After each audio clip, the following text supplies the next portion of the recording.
as the band strikes up. Good evening and welcome to Wellington Dukes football. This is Mark Baker along with Josh Baker, Mike Young, Bob Baker, and Jake Baker bringing tonight's action as the Wellington Dukes take on the Clearview Clippers in a key LCC battle here in Week 9 at Clearview.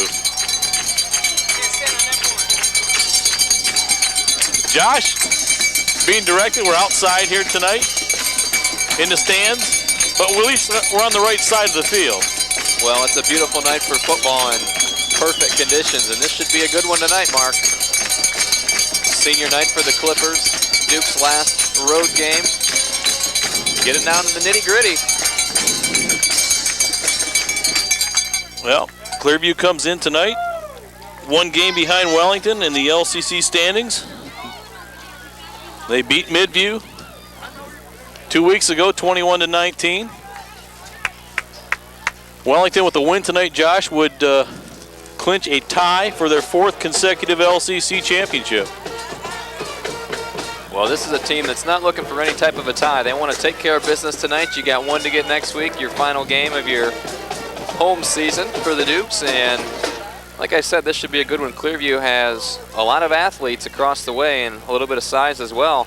Dukes are going to have to come to play. Clearview always looking for that big play opportunity, and the biggest guy they got out there is Chad Sally. He'll be back deep, and that's who the Dukes have to key on. They've got a pretty good quarterback as well. Roger Smith is a pretty good runner. If he can get himself in the open field, had a big long run last week for a touchdown, and if you can control those two guys, you should be able to control this ball game. And as far as the running game, they have a pretty decent running back as well in Dan Whitlock, number 24. Alex Shaver has it teed up. We're about ready to get underway here from Clearview tonight. Low driving kick picked up at the 30-yard line. Broken tackle. Brad Davis had a chance at the runner. That was number 44 with the return. That was Philip Sen. And that's where you have to be careful. You don't want to get the ball in Chad Sally's hands, number 8 for the Clearview Clippers, but if you're going to kick it short and you're going to give up field position like this, not the way you want to start if you're the Dukes. The defense is going to have to come to play tonight as they have all season long. And it will be Roger Smith at quarterback. Wears number 10. He's a sophomore, 5'8", 155 pounds, and he can fly. Great big tight end, Jared Buckosh, 6'5", 235-pounder. Long count. Fumble on a snap. I think Smith got it back. Well, he's got to have a little bit of opening night jitters, Josh. This is a big game for Clearview, trying to reestablish itself as one of the powers in the league. And Clearview fortunate to get that ball back, 2nd down 10. Ball is at their own 42-yard line, just underway here tonight at Tom Hoke Field.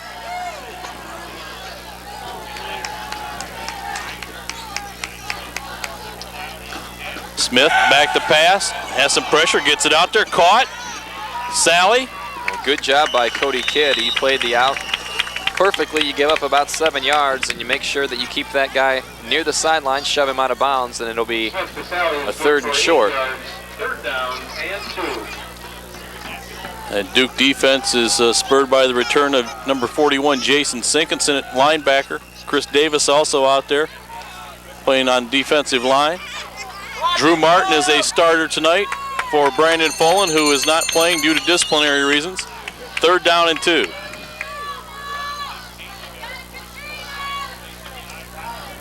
Smith keeps it. Should be good enough for a 1st down. Yeah, it looks like he's got it by the length of the football. 2 on the play.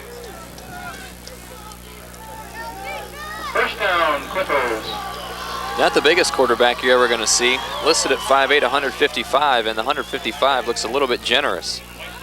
Well, Clearview 1st down at the Wellington 48-yard line.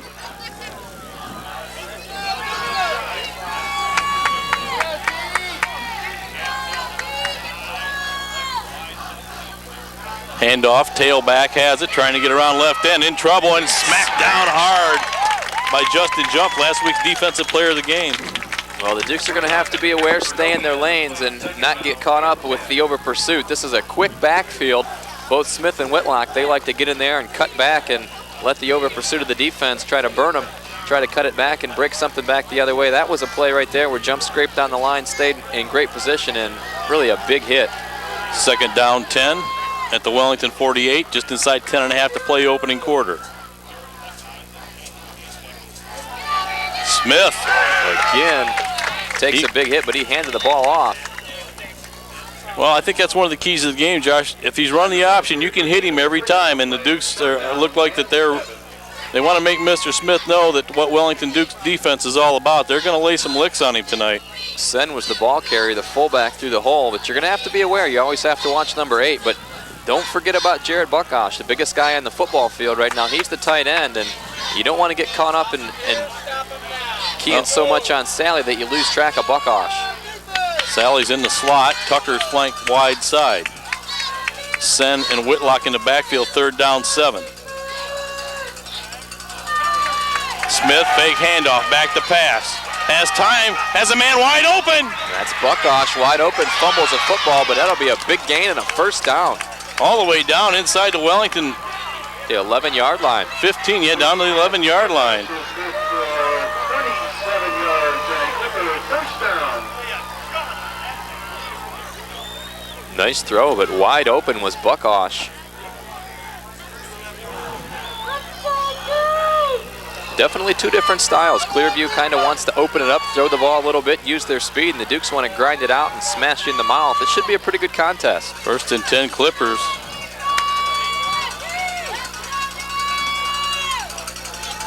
Smith on the keeper. Gets inside the 10 to about the 9-yard line, picked up 3. Goebel and jump on the stop. Smith the ball carrier for gain of 3 on the play. Well, everything is, you're trying to set things up, and one pass completion to Sally, and that was an out pattern. Cody Kidd going to be locked up on him one-on-one tonight. You're going to have to be careful of the out and up. They're going to try to bust that out a couple of times and then get him on the out and up. One of the fastest guys in the conference. Second down 7, just inside 9 minutes to play opening drive for Clearview.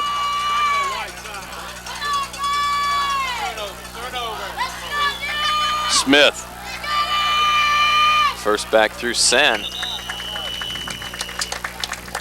Picked up about a yard, if that, maybe just back to the line of scrimmage. Definitely 4-down territory, you'd think. I don't know what Clearview has for a kicker. Well, I know that Sally does the punting, but I don't think he does the place kicking. Well, here's where you watch the slant pattern. You're going to have Sally split far side. Buckosh is well on that side. Matt Zaborniak near side. Smith back and throw it out there, caught. Sally trying to shake and can't get away, and it's going to be short. Great play by Cody Kidd.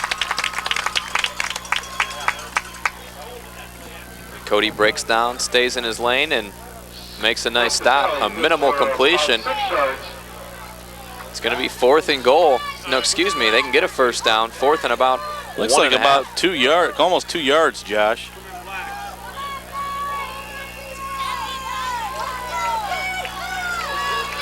And they're going to be a timeout. They're going to measure. Oh, I tell you what, that's going to bail out Clearview because I don't think it's even close. Well, they're going to make the chain gang walk all the way across the field and measure on the far sideline.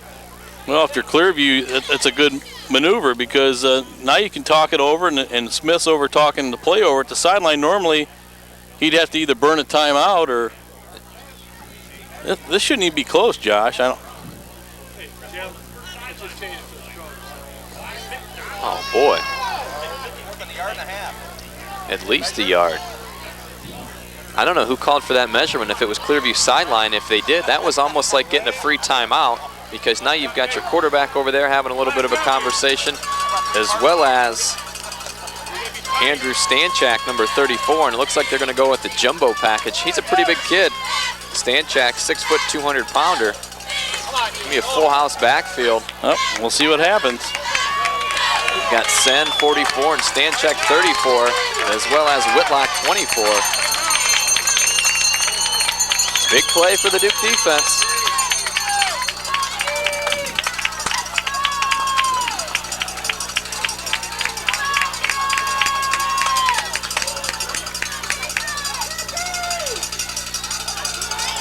He didn't make it. They stacked him up right at the line of scrimmage, and the Wellington defense, it appears, has up to the task here early on. Looks like he lost a yard on the play. Roger Smith wasn't even close. He was submarined, and that's Wellington football.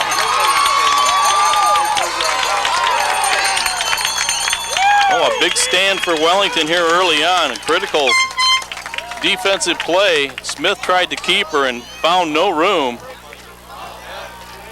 And now the Wellington offense on the field. Dave Haswell at quarterback, Dan Goebel and Brad Davis in the backfield. Cody Kidd split near side. Flank near side is Garrett Haldeman.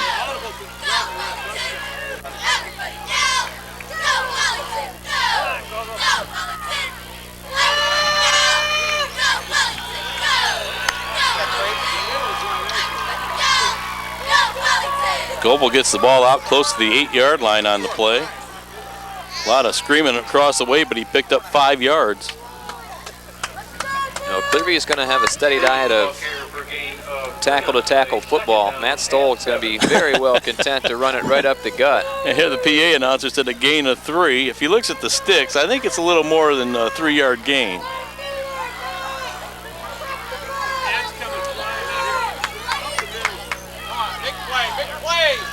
Haswell. Goebel stuffed that time.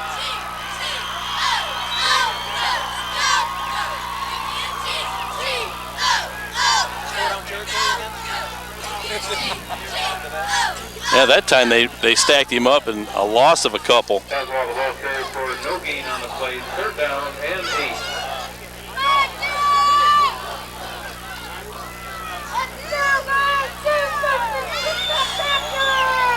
Just under 6.5 minutes to go in the first quarter.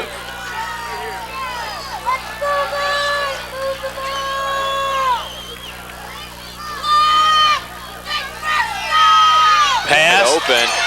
Goebel has it and looks to have the first down as he's over the 15-yard line.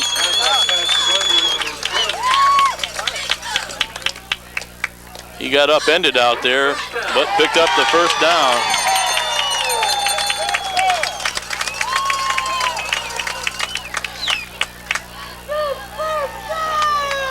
Well, got out to the 15-yard line. Excuse me, Josh. This isn't the Wellington Duke offensive old. Dave Haswell can throw it if he has to. Most part hasn't needed to this season, but he's shown a very good arm, and Dan Goebel, very adequate receiver out of the backfield, and you better account for everybody in the Duke offense. You can't just key on one guy, especially the backs coming out.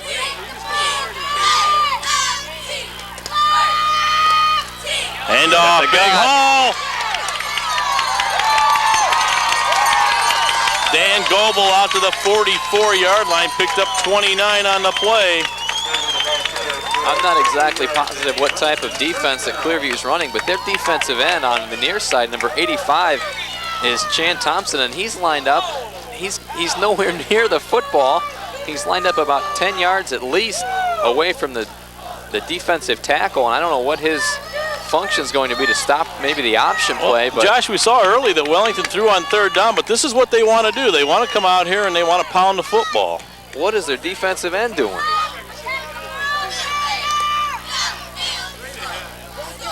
Yeah, just, oh, boy. And jumped the gun.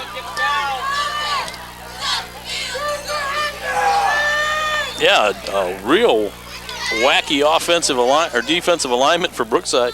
Brookside, I'm saying. It's Clearview, but it might be Brookside out there. In my opinion, it really wastes the defender. It's basically, at this point, 11 offensive guys against 10 defensive guys. If you run away from him or even up the middle, that guy has no chance of making the play. I don't know if he's there to try to spy on Dave Haswell, if he's coming on the bootleg or what. But they do it on the far side as well. This time lined up number 53, Brian Doherty. He's way outside as well. 1st and 15, Haswell hands it off to Davis, cuts inside, dodges one man, still on his feet, and finally spun down, picked up about 7 yards on the play as he gets it out to the 45-yard line. Kid does a nice job not to block in the back. Sally makes the tackle. I mean, the Dukes will try to mix it up, but make no doubt, there's no doubt about it, they're going to try and power this football down the field.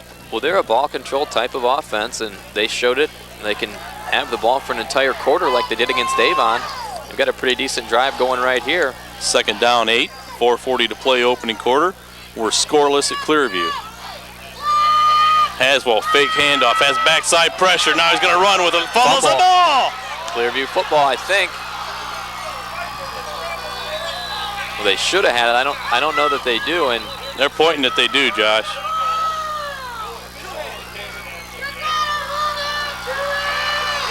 And there's the call. It's going to be Clearview football right at midfield. Haswell puts it on the ground. And Dave's going to stay out to play some cornerback, we believe. Well, big break for the Clippers. First down at midfield. Wellington was moving the ball and turnovers. Well, Dave Haswell is going to come out and line up against Chad Sally. You're going to have a little bit of help. Cody Kidd right behind him. Smith back, has some pressure, dodges one man, gets loose. Purdy misses him, and look out. This kid can fly. You're all the way down to the 15-yard line. That's what you're talking about. Your backside has to stay at home. Roger Smith is a guy with very good speed, and if you break containment, he's going to burn you.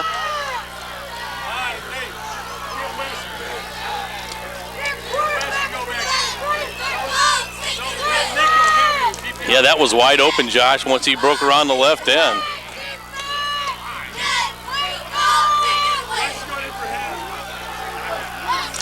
First and 10, Clearview, ball at the 16.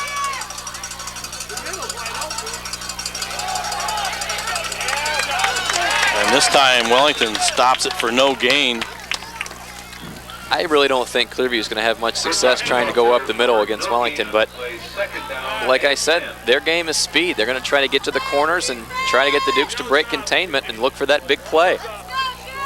Whitlock on the carry, no gain, second down 10.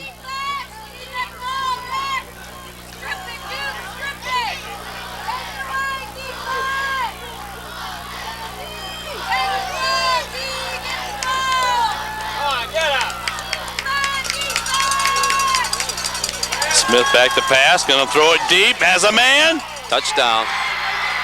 Touchdown to Sally.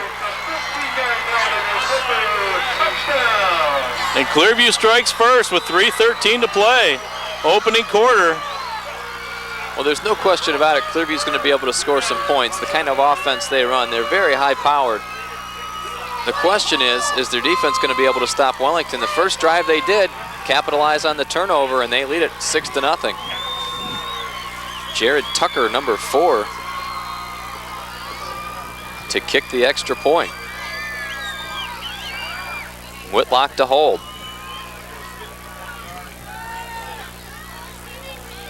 High snap, kicks down, and it's good. Well, Clearview takes the early lead 7-0. We're going to pause. We'll be back with the kickoff here at Clearview. And we're back. Dukes trail at 7-0. 3 minutes, 13 seconds to go in the first quarter. It looks like Roger Smith is going to tee it up for the Clippers. I'll tell you what, Josh, that Clearview offense is firing on all cylinders right now. Well, you have to be careful if you're the Dukes. You don't want to give a team like that a short field. That's exactly what they did. Turn the ball over at the 50-yard line, and just like that, the Clippers capitalized. Yeah, we kind of figured they were going to score tonight, but the Dukes offense has got to answer the call here and stop making the mistakes. They'll be fine. High, short, end-over-end kick taken. Goebel with the football still up. Out over the 35 to about the 37-yard line. Well, the best defense that the Dukes can have is to keep Clearview's offense off the field. This is not going to be a pushover team. Clearview's second place in the LCC, tied with Avon, just one loss. They knocked off Midview last week, and they're sky high right now. This is senior night. All right, the Dukes' second offensive possession.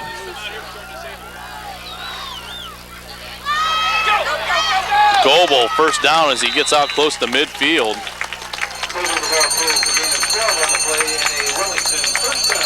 Well, we both talked about it. Clearview's offense is pretty decent, but I don't think their defense is going to be up to the challenge tonight. I don't think they're the caliber of a defense that can stop Wellington if they don't make mistakes. Penalty the last drive, a fumble as well. And some of their best athletes, Josh, are in the secondary, so they're going to make a lot of tackles in that secondary if we're going to run the ball. Haldeman with the football. Picked up about 4 yards on the play. Haldeman, the ball carrier for the Dukes, will pick up a 3 on the play, 2nd down and 7.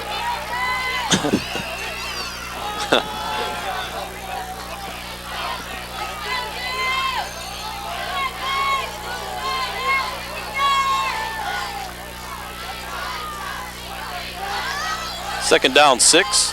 2:12 to play opening quarter. Dukes trail 7-0. Ball is at the Clearview 47-yard line. Haldeman in motion. Pitch. Davis. Good block by Kidd. Be close to a first. He gets close to the Clearview 40-yard line. I think they got it. Davis, the ball carrier for gain of 7 on the Well, play. these guys are going to have to measure. Out for a measurement. I'd like to take this opportunity to recognize one of our sponsors tonight, Qual Choice, who is teaming up with the doctors and clinics of community health partners to take care of families and businesses in Lorain County. Thank you, I take this Qual Choice, opportunity for to Clearview High School. congratulate the Duke soccer team on a big win the other night. Last night, actually, against Loudonville, 11-0. That's all you need every night, and that includes tonight. It is a first down. You can say what you want about some of the places in the conference, but Clearview usually a pretty nice place to play football. Facilities pretty decent, nice brand new stands on the home side and pretty decent size stands over here on the visitor side. Always a nice track to play on. 1st and 10 Dukes. Ball at the Clearview 41-yard line.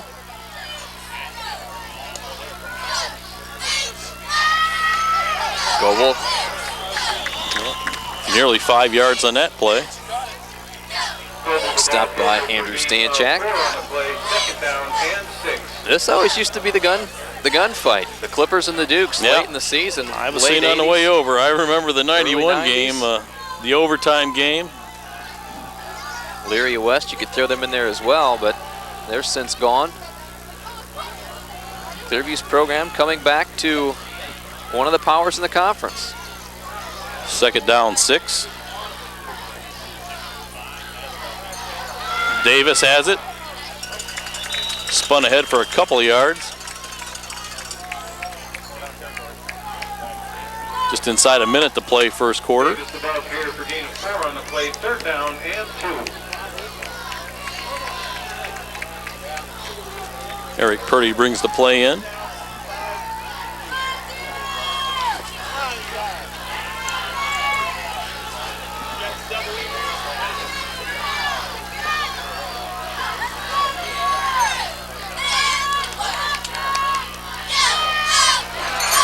Goebel just tripped up by the shoe tops.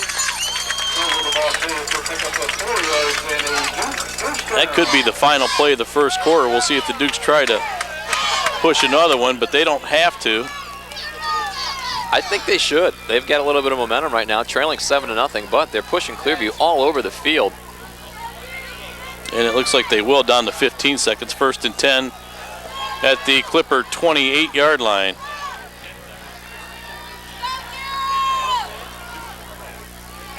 Long count. Hands it off. Davis. Just good surge to pick up a couple yards. And that will do it for the first quarter. We've played 12 minutes at Clearview, and the Clippers lead the Dukes 7-0. We're going to pause for these commercial messages and be back with the second quarter.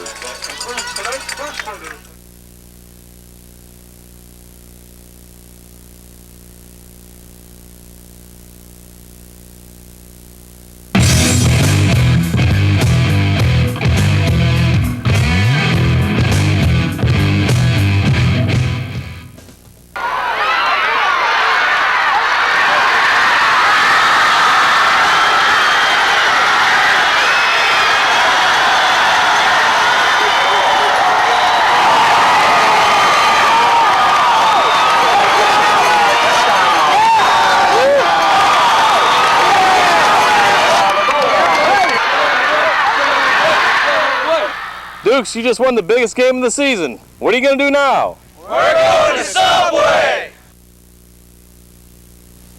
Wellington Dukes and Wellington Subway, a winning combination. When the world's just waking up, I'm already out on the road. There's the Beckers. Our kids play ball together. That's the new industrial park we just built lines into. If you work for a local electric co-op, you're part of the community, just like everybody else. You make every customer feel like they own the business you work for. Because in an electric co-op, they do. Lorraine Medina Rural Electric is your touch-tone energy cooperative. Start of the second quarter. Dukes have the football on the march, 2nd down and 9 inside the Clearview 30-yard line.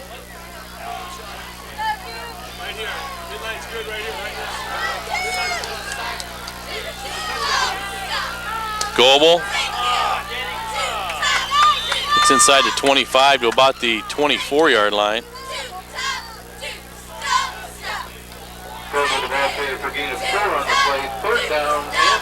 Well, obviously the Dukes trailing, and they were beaten the first 2 games of the season, but it's the first time they've been trailing in the LCC. I think so, Josh. Not accustomed to that. 3rd down 5. You got to fumble. Picked up by Goebel. That's going to bring up 4th down. I think he gained yards on that play. Yeah, I think he did too. About 3 yards. Maybe not that many.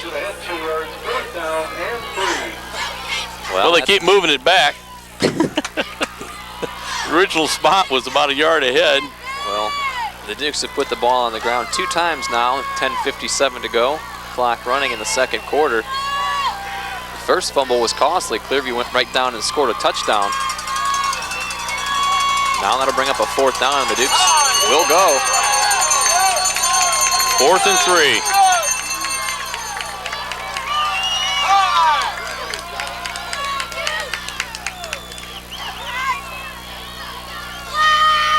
Haswell going to be stopped in the backfield and ain't going to make it.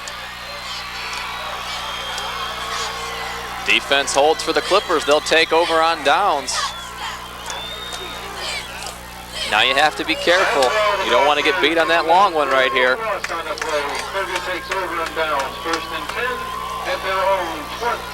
Clearview's the kind of defense that they're very quick. I don't think they're very strong up the middle. Kind of surprised. No, I was too, Josh. The Dukes try to go outside.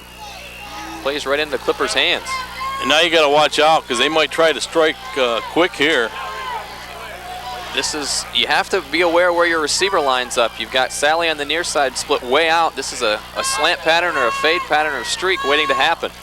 Come on, get it. Handoff and not much. Maybe a yard on the play. Whitlock on the carry. 2nd down and 9.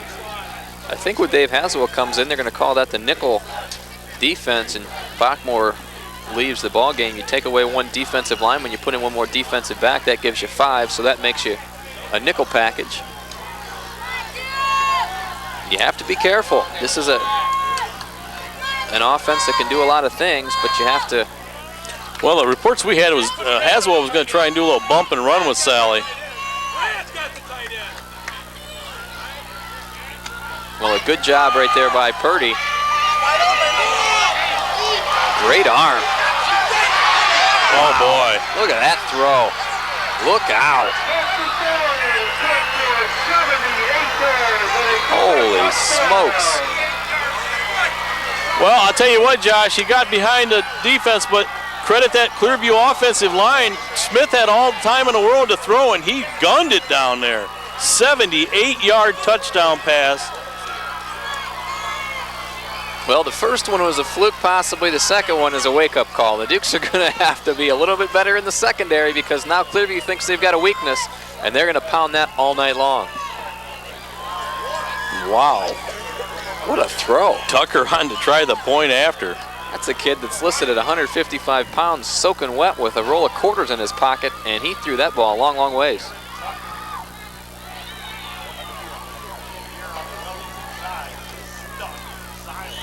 Tucker's kick is up and good.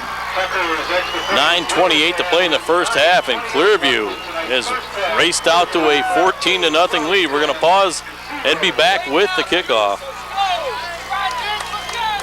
9:28 to go, and very quiet on the Duke side of the field. 14-0, they trail. 2 touchdown passes to Chad Sally. The first one a little fade pattern, 15-yarder. The second a 78-yard bomb from Roger Smith, and he has it teed up, and Clearview fired up right now. A little bit of a gut check time for the Dukes. They're going to have to hold on to the football and execute a little bit better. Yeah, they've had 2 promising drives. The first one lost the fumble, and the second one, although they didn't lose a fumble on a turnover, a fumble set up a 3rd and long and couldn't make the critical first down on 4th. They're going to have to find some way to stop Chad Sally, and now Smith pumped up his best kick. Goebel trying to get to the wall. Battles up to about the 25-yard line where the Dukes will take over. Well, 9:21 to go, and Wellington has moved the ball, but just has bogged down a couple times, and 1 turnover and turned the ball over on downs on their second possession. Well, this is a team. If you're Wellington, Josh, you can't panic. No, not at all. You've got plenty of leadership out there. You're used to winning football games, but good teams can overcome this. There's only two scores. Plenty of football to be played. You just have to do a little bit better defensively.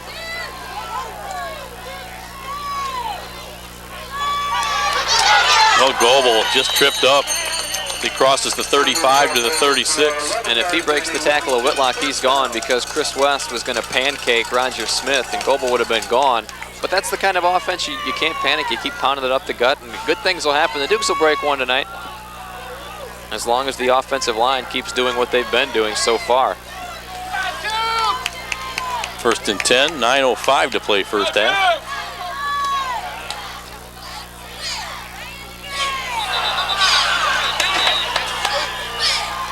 Some moving on the offensive line. False start will back the Dukes up. It'll be 1st and 15. Procedures to call against the Dukes. 1st down and 15. Well, it's still early, but the Dukes have 2 penalties. I don't believe Clearview has any. And a couple of fumbles as well, where Clearview's recovered 1. Clippers have played flawlessly, and the Dukes have sputtered on offense. 1st down, 15.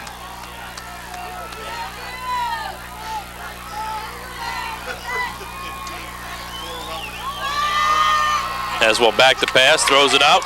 Goebel gets out to the 40-yard line.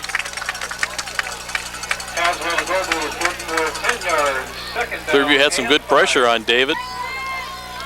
Well, I hope Goebel's ready to go, because if he's not carrying it, he's getting it out of the backfield. Couple of pass completions. Somebody else is going to have to step up. You can't expect Dan Goebel to carry the entire load. Brad Davis is going to have to do some things, and Garrett Haldeman as well. 2nd down, 6.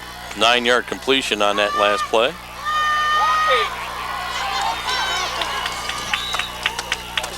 That was Brad Davis trying to get around in. Be a couple yards shy of the first down. 3rd down and 2.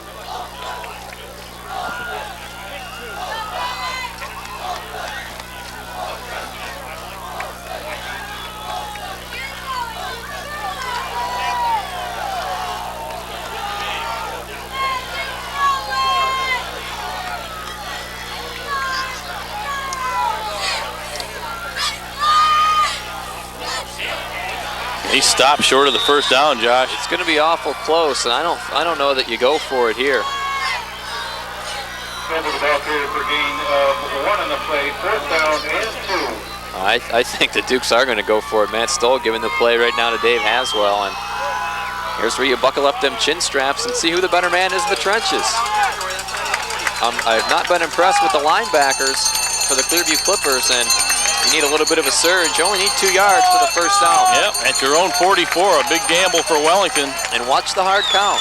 Clearview fired up right now. You bark that hard count, an automatic first down. Davis has it and appears to have the first down. There you go.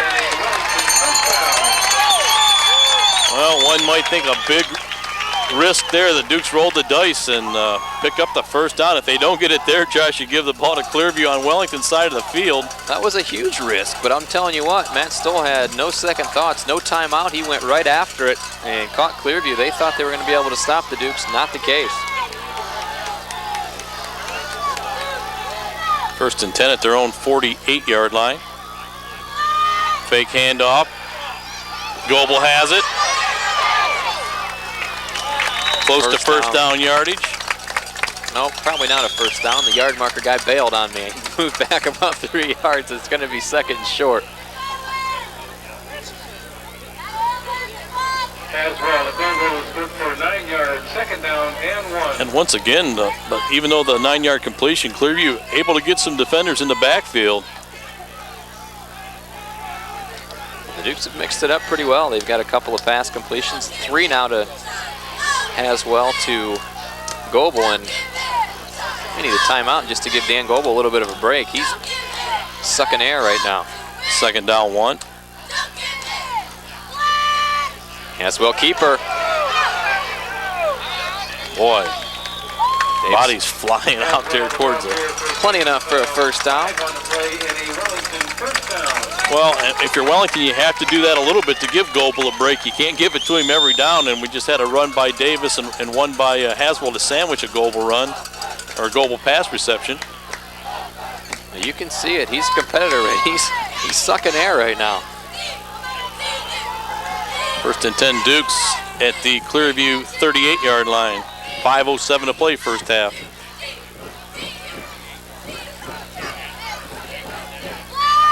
Davis trying to get outside. He's going to be dropped for a loss back to the 40. You got to cut that ball up.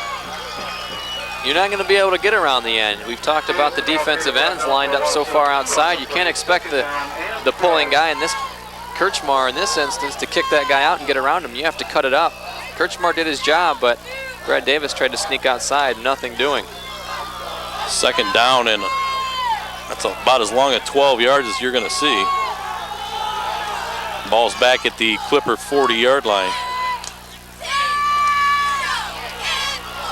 Joker play going to be another stop loss of a couple. Back-to-back losses for the Dukes. 3rd down and 13. Well, so much riding on the outcome of tonight's game for both teams. Actually, Clearview not only could force a 2-way tie, actually a 3-way tie in conference play, but computer points, a staggering amount for each side.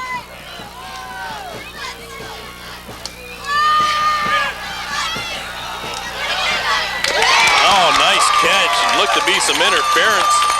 Nice job. Pitch and catch, first down. Brad Davis hauls it in. Nice over-the-shoulder grab. I think more so computer points for Clearview, Josh, because they're a Division 5 team, and if they can beat Wellington, who is anchored right now in the number 5 spot in Division 4, they could bolt all the way to the top. Well, Clearview was a playoff team last season. Well, they're playing like one tonight. 1st and 10 Dukes. Goebel spinning. And one thing this drive's done is it's kept that Clearview offense off the field, and if Wellington continues to march towards the goal line and score, Clearview's not going to have much time if they indeed get another chance here in the 2nd quarter. They've shown they don't need a whole bunch of time. Well, no, they score. don't, but 2nd down and 7, just inside 3 minutes to play. Wellington definitely needs points on this drive. A touchdown, not just a field goal.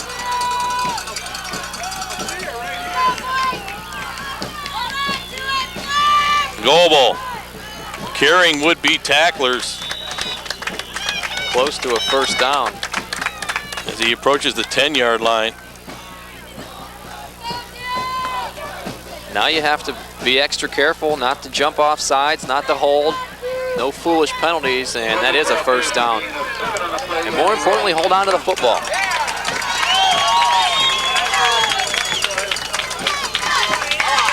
I don't know. I don't think they're marking the chains. It'll be the 10-yard line. It'll be goal.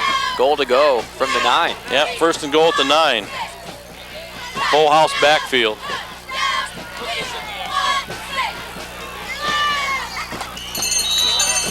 Goble maybe a yard on the play.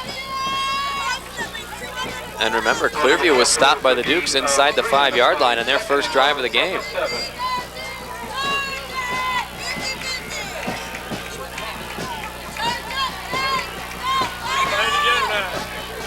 Second down goal at the 7, 1:56 to play first half. Dukes trying to cut into that Clearview lead. I think at this point you might be able to catch the Clippers sniffing up there, and maybe Garrett Haldeman can sneak through on a little pop pass out of the tight end spot. Clearview calls a timeout. We're going to pause and we'll be back. 1:49 to go. First half, 14-0 lead for the Clippers, and the Dukes have it second and goal from the 7-yard line. And Clearview had to call a timeout there.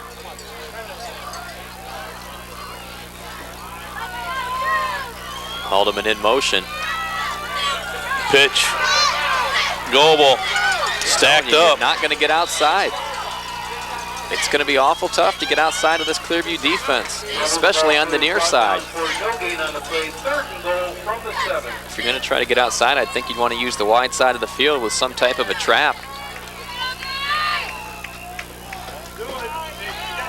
The Dukes, it looks like on the offensive side over here looking for the kicking block. They're going to try to kick it, I think, if they don't pick it up on third and goal. That would be a victory for Clearview. Third down goal at the 7. Haswell back, throws it out there. Incomplete. That'll bring up fourth down and goal from the 7-yard line. Haswell passed to Hardeman, falls incomplete, fourth and goal from the 7. Dukes will probably burn a timeout here, I would think.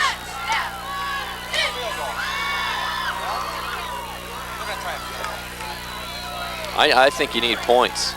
I don't know if you're that confident in Drew Martin to kick a field goal, but you need points. You're down 14-0. Duke's going to call a timeout here. Talk it over. And while they talk it over, we're going to pause and we'll be back with the fourth down play. Huge play for both squads right here. Fourth down and goal from the 7-yard line. Minute 7 to go. Dukes trail 14-0. And this could be the play that turns the tide in this football game. No field goal attempt. Dukes are going to go for it. Kid split near side.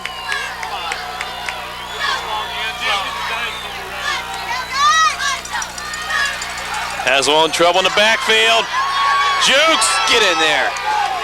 Touchdown. And is in for the touchdown. Boy, all kinds of pressure once again. Dave didn't have much to look for. He tucks it, breaks a tackle, and dives to the pylon, wipes out the ref, but a huge fourth down conversion for the Dukes, and now 14-6 with a PAT forthcoming. Wow.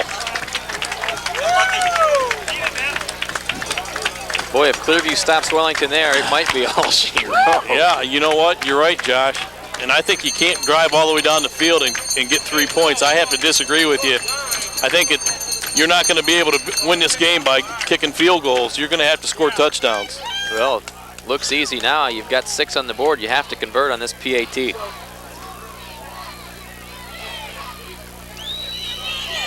I don't think he got it. No, he hooked it to the right, and a big miss. 59 seconds to play in the first half, and it's... Hey, watch your lips, too. We're within football range here. 14-6.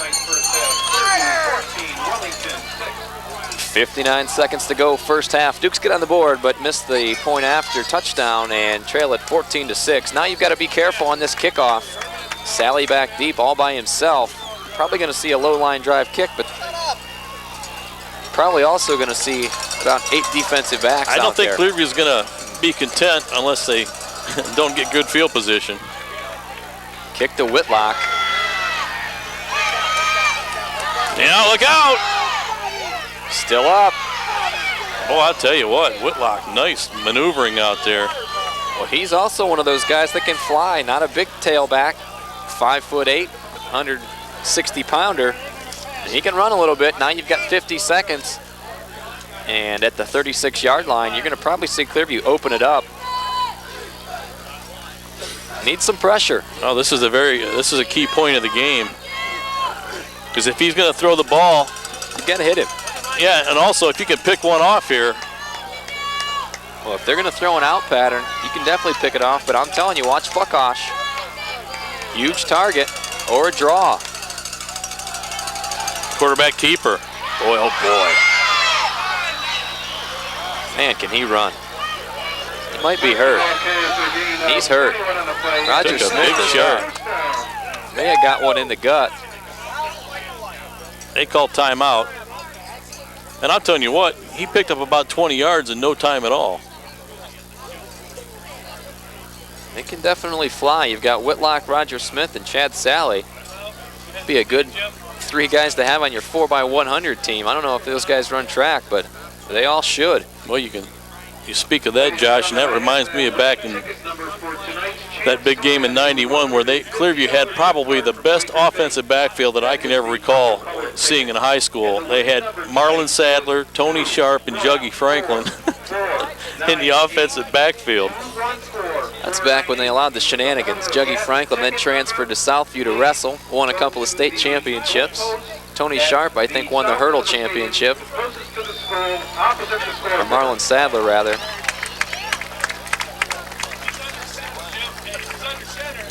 Watch Chad Sally if he's going to be the quarter. I don't know who the quarterback will be.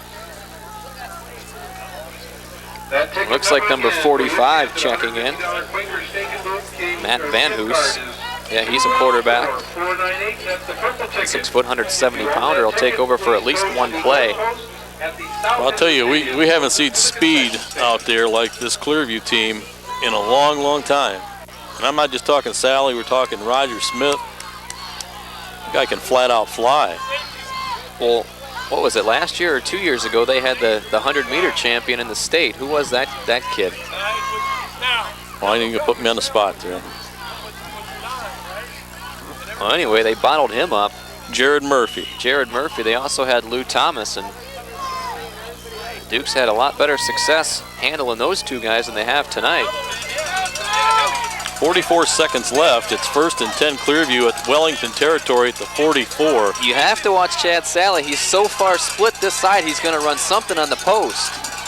Yeah, and you also got Cody Kidd back at safety. Well, he can't run anywhere towards the sideline or he'll be out of bounds. It's going to be something towards the middle of the field. Fumble. Still on the ground. I think the Dukes do have it. And that's a point that you forget to bring up. A new quarterback in the center exchange, so important. That's going to stop a Clearview drive and a huge play. And the Dukes may be content to try to run it out with 39 seconds, but they're close enough that they could run a couple of plays. They do have 2 timeouts remaining. Let's not forget that Smith also doubles as a safety. So he's coming back on the field, but you can see he's still a little bit winded. 39 seconds to play in the first half. 7 here. We need 7. Don't hand off.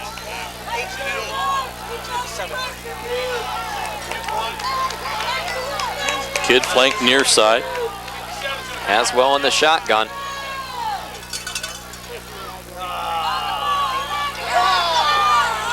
Got to take a timeout. Awful close to a first down. Burn one. They did.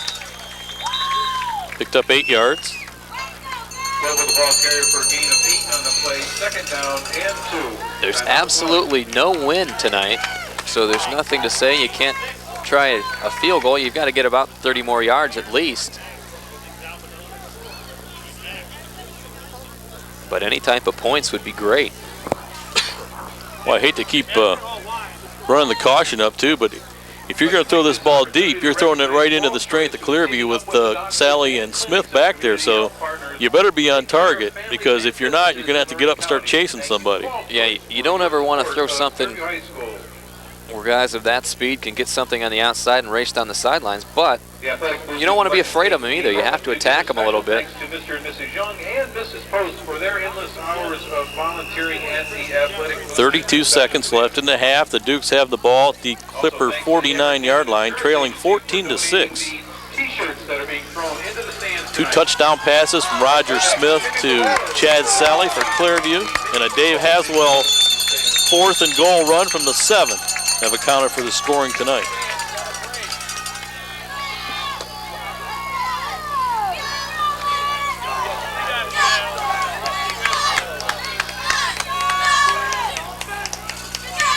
Martin near side, Kidd far side, as well as Garrett Haldeman. He has time. He'll throw it out there. That's a duck. It's intercepted. Look out. Look out. He runs out of bounds. Dave Haswell didn't get the perfect spiral he wanted, underthrew it, and you can see the athletic ability of Chad Sally. Brings it all the way back into Duke territory. 17 seconds to go. Now you have to buckle up and get ready to go. Now let's see what Clearview does. 17 seconds. Oh, you got to go for it. You got to do anything you can. Nothing to lose. You already have a 8-point lead. Sally far side.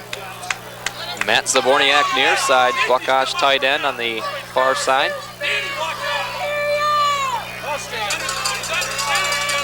And watch Roger Smith. Yep, he's back to pass. Being pressured. Now he's out of the pocket. Well, hit running him. around. Don't Throwing hit it him up late. for grabs. That's offensive interference and no call. Chad Sally over the back. And 6 seconds remain. They're not going to call anything on Chad Sally tonight, Josh, because he was all over the Wellington defender. Well, that And was Smith just threw that one up for grabs. And if you're Wellington, that's what you have to do. You have to pressure the quarterback. Now, I'd be very surprised if they did anything other than just to run it and get out of here with the lead. Well, I don't know. I don't think Clearview is going to be content for anything. They're going to try to get it to one of their big play guys, whether it's a quarterback sneak around the end. I think they've got one more chance. Nope, Chad Sally's going to be the protector, and they're going to take a knee and head to the locker room with an 8-point lead. And I think they got to be happy with that. No question about it.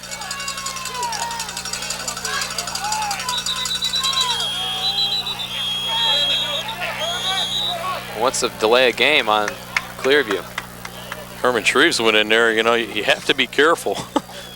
I mean, you don't want to give up, but you don't want to do anything foolish. Well, I totally agree with you there, but until the quarterback takes a knee, he's a live player.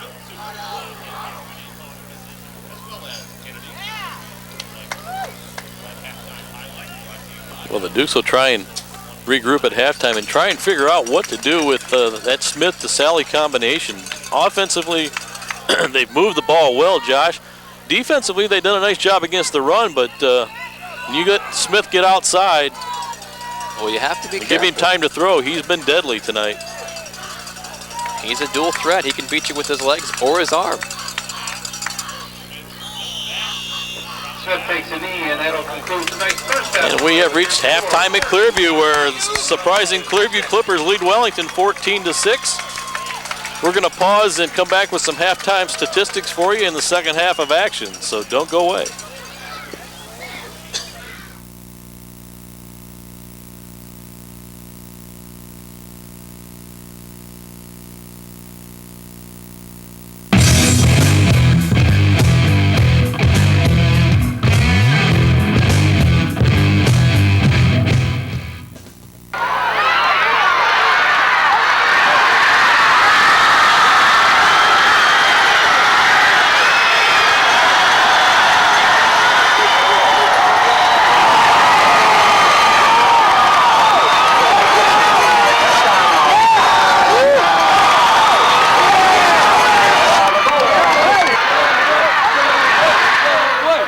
Dukes, you just won the biggest game of the season. What are you going to do now? We're going to Subway!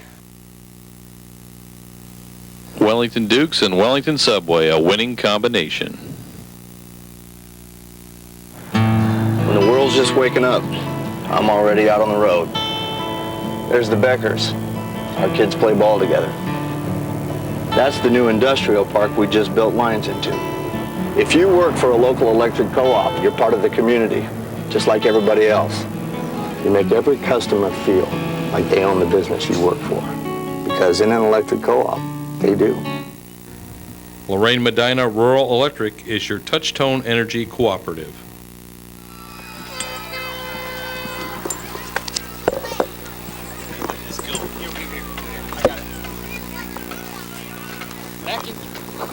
Got some halftime scores here for you. Keystone is on top of Fireland 7-0 at halftime. Midview over Oberlin 38-0. And the big game in the Southwest, Avon Lake 13, Amherst 3 at halftime. Okay, back in 3-2. Your attention to the south end of the stadium nearest the concession We're back here at stand. halftime at Clearview, and Clippers lead the Dukes 14-6. Have some statistics for you. First of all, Roger Smith, Josh, has thrown has 48 yards. Actually, has 139 yards passing, 2 touchdowns, and he's rushed for 58 yards, so he's accounted for nearly 200 yards total offense by himself. Rushing the football other than Smith, 1 yard for Sen or Whitlock and 3 yards for Sen. Buckosh has 1 reception for 34 yards, and Chad Sally 2 receptions for touchdowns, 105 yards total receiving yards for Sally, and a 15 and a 76-yard touchdown catches. For Wellington, Dave Haswell's thrown for 48 yards. It's been intercepted once and he's fumbled once. He's rushed for 15 yards, including a 7-yard touchdown run. Brad Davis has 25 yards rushing, and Dan Goebel with 85 yards rushing on 14 carries. Receiving, Goebel with 27 yards receiving, Brad Davis 21 yards, and Garrett Holloman is rushed for 3 yards as well. The Dukes with 3 turnovers, 1 on downs, 2 penalties for 10 yards. Well, they're going to have to play a little bit better. There's no doubt about it in the second half. You're going to have to come out and minimize the mistakes. It's a game of adjustments. The consensus at halftime is we have to stop number 8, which is Sally, but I say if you want to stop number 8, you better stop number 10. Well, Roger Smith was hurt late in the game, and he's over there warming up. So if the Dukes can get a little bit of pressure on him, give him a couple of shots to the ribs, legally, of course, and see what happens. If you can't pick your arm up, you can't throw the football, and he's not a big guy by any stretch of the imagination. Well, the Wellington defense has to figure out whether they want to go into a prevent or if they want to rush the quarterback. You can't have it both ways. Well, I think you have to get after the quarterback, send a linebacker, or even a safety for that matter. You can't sit back there and wait for bad things to happen. The Dukes will receive the second half kickoff. Well, Captain Archive, I talked to him at halftime, sitting on his couch on 120 Grand Avenue, said that Roger Smith's old man was a pretty good basketball player. And Admiral King. Ended up going to Ohio University to play basketball. Yeah. The bloodlines are there. Short end over end kick. Taken.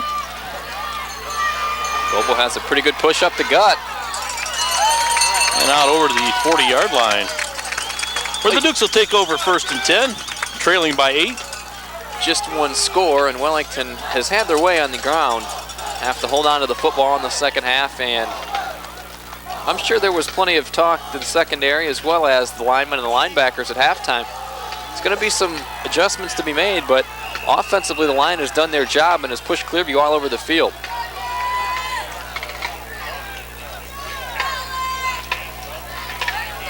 Goebel up the middle. Into Clearview territory at the 47-yard line. That run may have pushed him up to the 100-yard mark at 85 at the half, and that one close to 15 yards, maybe 14. Take a moment to wish the girls and boys cross-country team good luck tomorrow at the districts they're running at Edgewater Park. Well, as crazy as that first half was, Josh, if we can go and stick one in the end zone and get a 2-point conversion, we're tied. Yeah, Clearview did everything they could right, and they were only winning by 8 points, and that's where we stand right now. Goebel again, look out, look out. Look out, he needs one block. He's got to beat Roger Smith to the corner. He's going to try to bulldoze him in there, and he got it. No signal yet. What's he looking at? There you Touchdown. go. 47 yards. All of it, Dan Goebel.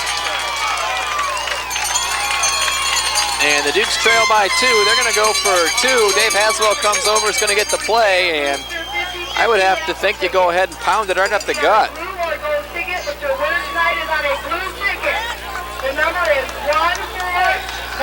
Well, I know he's winded, but I have a hard time not giving it to 29. And that did not take long.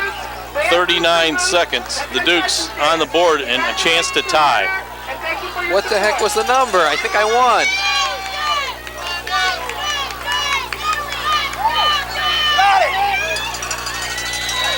Oh, they say the try is no good. Wait a minute. What was that 50-50?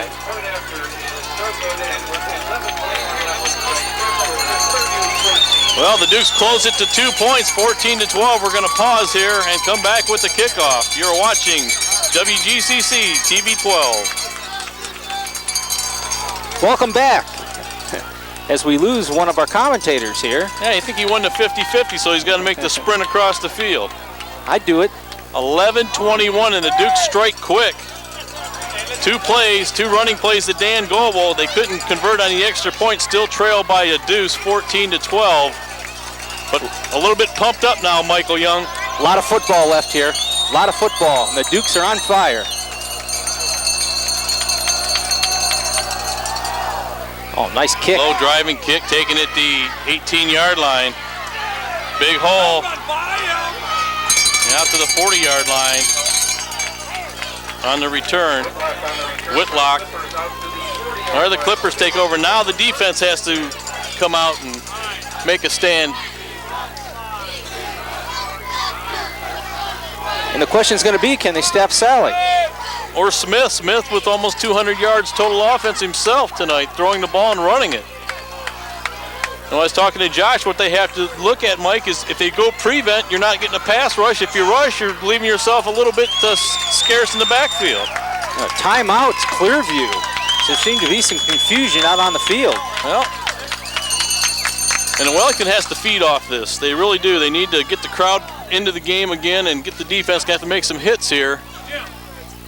I'd like to take this opportunity to thank the Sheffield And try and build some momentum. I think conditioning is going to be a factor here, as both teams have been going at it pretty hard. Also, we'd like to thank the Everett Hammond Insurance Agency for donating T-shirts being thrown Well, into the stands. it was critical that the Dukes scored on their first possession, and we didn't think they'd do it that quick, but they did. But it's even more so critical that they come out here and make a defensive stand here against Clearview. They haven't done a great job tonight against pass coverage. They've done nice against the run, but Clearview is, when they get Smith out in the open, he's got the option to throw a run, and they have to stop that.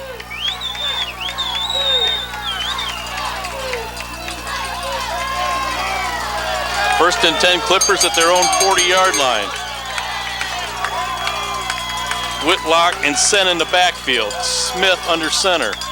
Single coverage on. I thought the ball was on the ground momentarily. And they lose yardage. Eric Purdy in on the tackle, along with Steve Greer.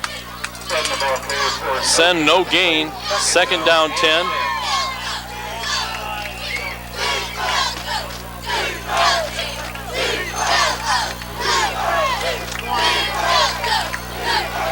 The Dukes have to do their assignments. They cannot get caught Now Sally's overextending near themselves. side here.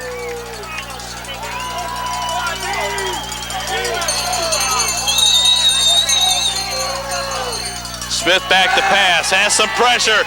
Oh, he's going to go down. He is down. And the Dukes get their first sack of the game. Chris Davis. Good pressure by the defensive line. Davis and Purdy were chasing Smith down. Sacked him for a big loss at 10 yards. Be 3rd and 20. But I'll tell you what, with this quick strike offense, 3rd and 20 is not out of the realm of possibility. It sure isn't.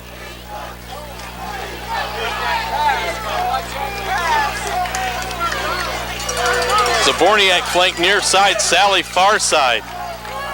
Steve Greer, late addition to the defensive line running out there. Duke's doing some shuffling on the line. He's Smith back pass. is back. They set up a screen. And Over incomplete. shot. And the Clippers will have to punt. And I believe this is the first punt of the game? Yes, it is, and it'll be Sally. He's an excellent kicker, left-footed. If you're the owner of a cell phone and you don't have it now, it's been turned into the press box. So I have a cell phone that's been turned into the press Well, you could tell that screen set up too quick. You know, everyone up here was yelling it, besides me.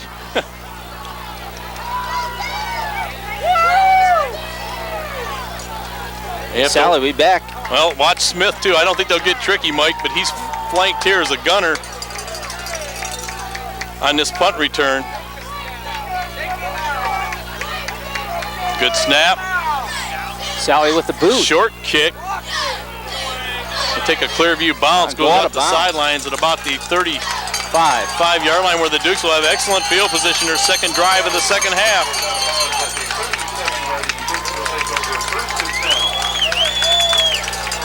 Let's see if the Dukes can take the first lead for the night here. Oh, for what it's worth, Michael, it looks like the Dukes fired up here at Clearview a little bit on their heels.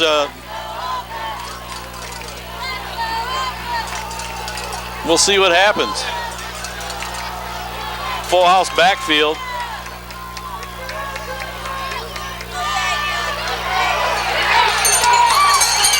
There goes Goebel. Finally dragged down at the 29-yard line.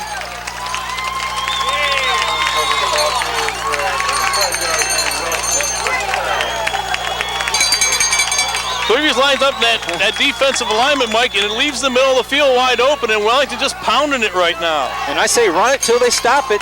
They haven't shown that they can stop it so far. The Dukes line's starting to dominate. About a 35-yard run for Dan Goebel. Confusion on the Clearview defensive line. Goebel again. Goebel again, breaks the tackle. He's gonna go all the way. Touchdown Dukes, and the Dukes have their first lead of the night.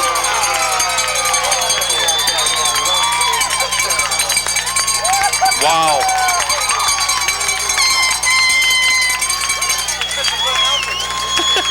We got rid of the jinx. Boy, I guess. Josh is across the field. I don't know what they said to him at halftime, but whatever it was, it sure worked. Well, 18-14, the Dukes grabbed their first lead of the game, and it's been all Dan Goebel here in the second half. Dukes will try for two.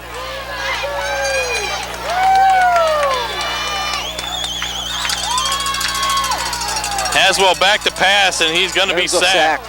Boy, he's got to let it go. Well, 9:13 to play, third quarter. Wellington has captured their first lead of the ball game, actually, 18-14. We're going to pause, and we'll come back with the kickoff. All right. Welcome back. The Dukes are getting ready to kick off after just taking an 18-14 lead. And all the momentum is on the Wellington side now. They scored a touchdown there after 2 plays to start the second half, held Clearview to a 3-and-out, had a sack, and then Dan Goebel has just gone berserk and scored again. Credit the line. Low driving Boy, kick there we go. by Shaver, picked up. Whitlock. Oh. Down at the 30-yard line. The Clippers are going to have to come back and answer here. Well, they've lost some bounce in their step.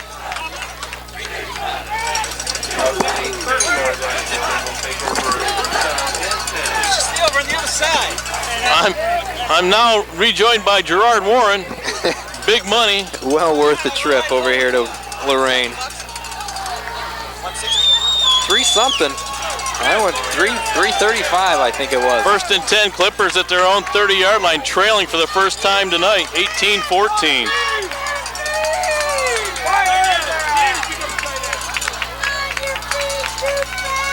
Smith gonna keep it, option pitch. And strung out well, the defense is fired up. Well, you're not going to get outside. Well, I'm telling you what, Josh, it's early, but I don't know what Matt Stoll said at halftime, but he better bottle it and he can sell it. Well, there's definitely some adjustments that needed to be made, and the Dukes are fired up right now in Clearview, wondering what happened. Second down, 12. 8:33 to play, third quarter. Wellington on top, 18-14.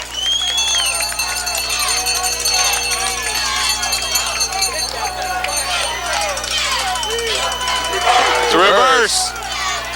Great play. They got him stopped.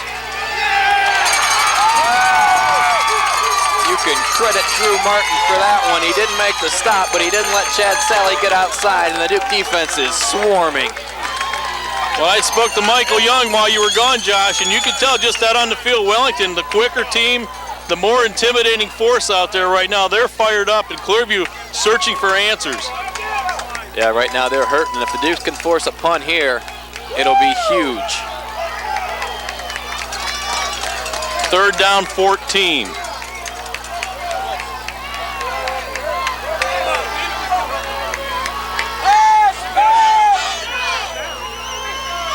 Smith back, quick hitter across the middle, has it.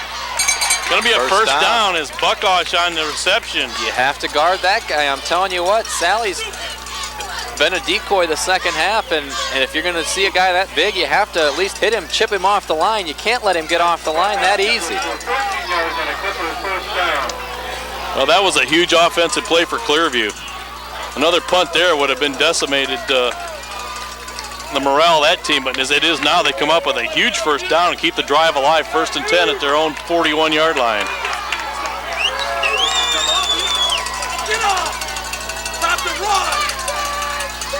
Blitz, Smith back, in trouble. Has him. Gonna be sacked for a loss. Sickinson, Greer, as well as Jump.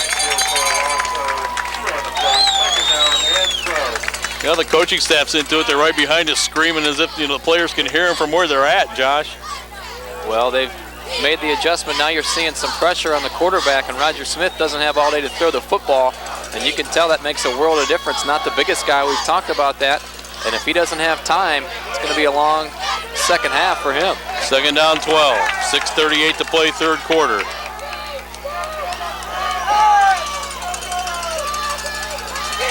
Hitter up the middle. Yep, picked up about 6 yards on the play.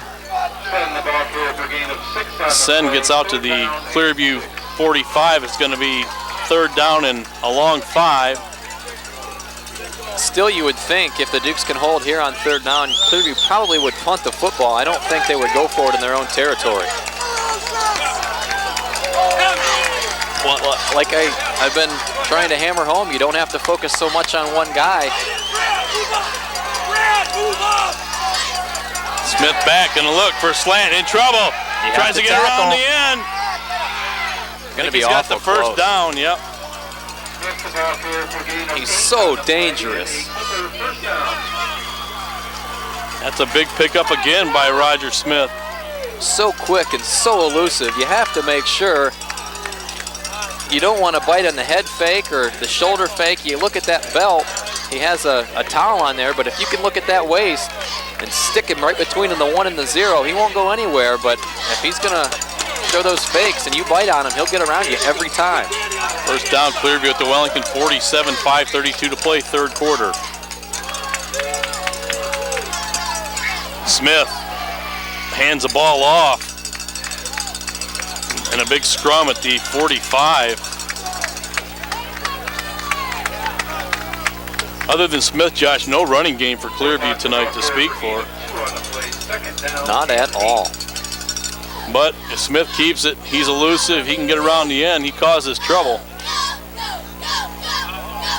By far the most athletic quarterback we've seen in quite some time. Well, I would have to think if they didn't have Chad Sally, they could just go with the single wing and snap it to him in the shotgun, and he could go. Not a bad idea.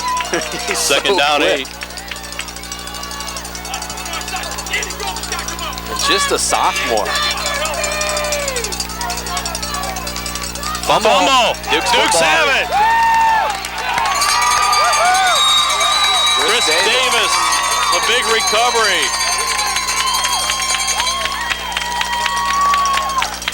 Huge turnover. Wellington takes over at their own 44-yard line, so a promising drive for Clearview goes by the boards for the time being as the Dukes, who have controlled the line of scrimmage tonight, are back at it.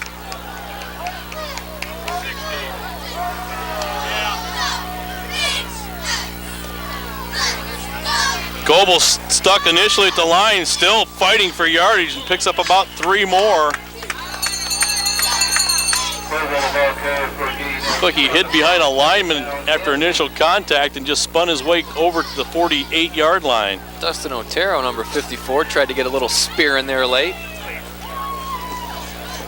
2nd down and 7.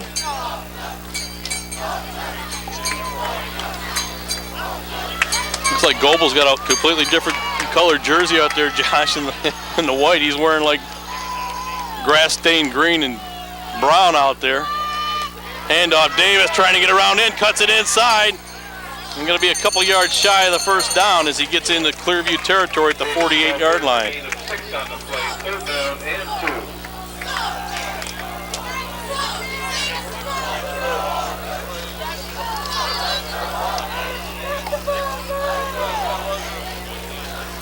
Clearview's offense is sputtered in the second half, whereas they were firing on all cylinders in the first half.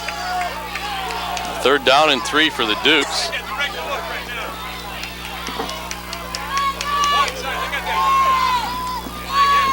Goebel has it, has the first down and then some. He gets down to the 37-yard line.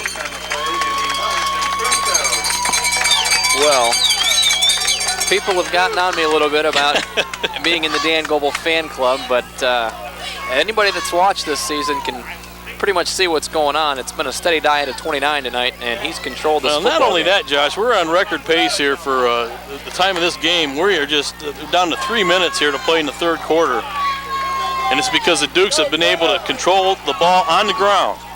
1st and 10 Wellington at the Clearview 38-yard line. Haldeman. Holding. Penalty flag down, and that should bring it back 10 yards. Well, they're calling holding against the Dukes. Well, not a whole lot of penalty flags thrown tonight. A pretty good football game from both sides, and a couple of Clippers down. I don't know if their helmets are locked together, if they're both hurt. But there's a pile of Clippers laying down. Well, I'll tell you what, it's the year in and year out, the kids tell me that Clearview game is one of the hardest hitting games of the year. No matter what the records, throw them out the window, they hit. And it's been the most exciting game so far this season in week 9. Who do we have down here, camera one? Give us a couple of numbers here. Who's the injured player? Sally.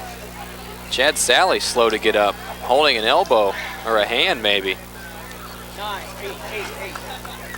44, is it? That's Sen. That's their fullback and their wide receiver. I don't know if maybe those guys gave each other the Malachi crunch.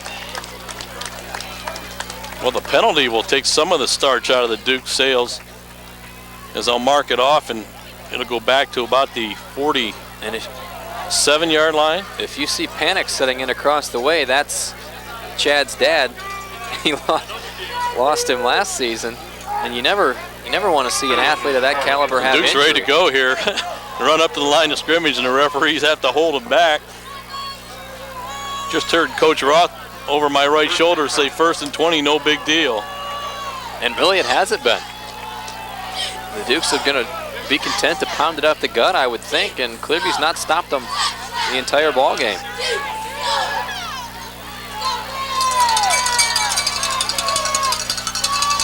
This time it's Brad Davis. Inside the 40, close to the 37-yard line. May have picked up all 10 of those yards that the Dukes were just flagged for holding. You got 12, so now very manageable 2nd and 8. But what about the offensive line tonight? The job they've done. Yeah, even from the start when things were going bad, they were still shoving Clearview all the way around down the field, Josh. They just have been excellent tonight. 2nd down 8. Chris Davis down close to the 30-yard line. Well, Goebel getting a much-deserved breather on the sidelines. Well, they're not going to get much of a break with number 34 out there running the ball. He's been waiting to do that for several weeks. 4-down territory for the Dukes. 3rd down 2, 1:45 to play 3rd quarter. Wellington with 2 scores by Dan Goebel, lead 18-14. And driving for more.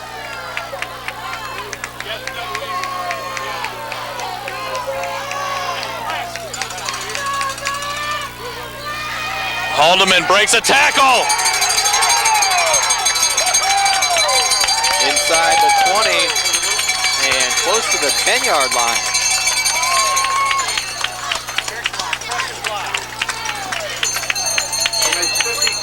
Yeah, nice kick out.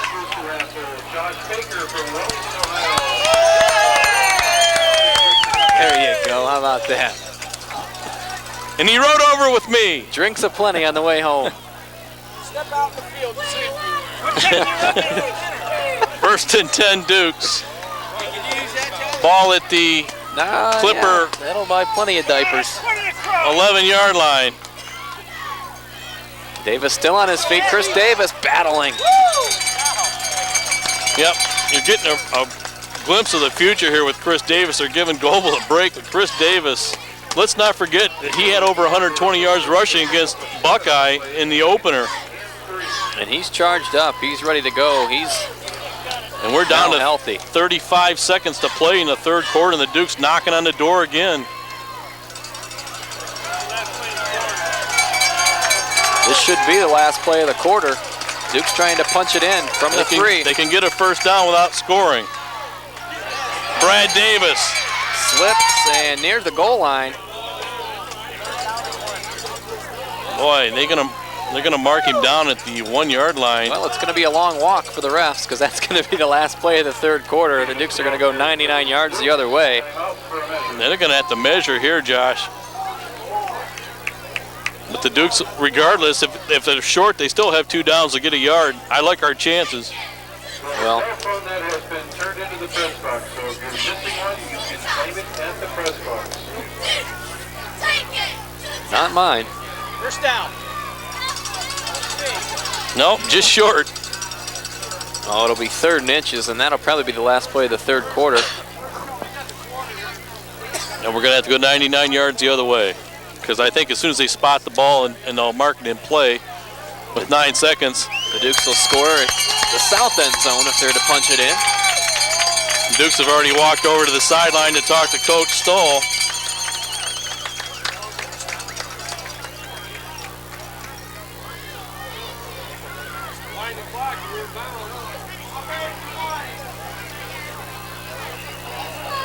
Now wind the clock, and we'll exchange ends here.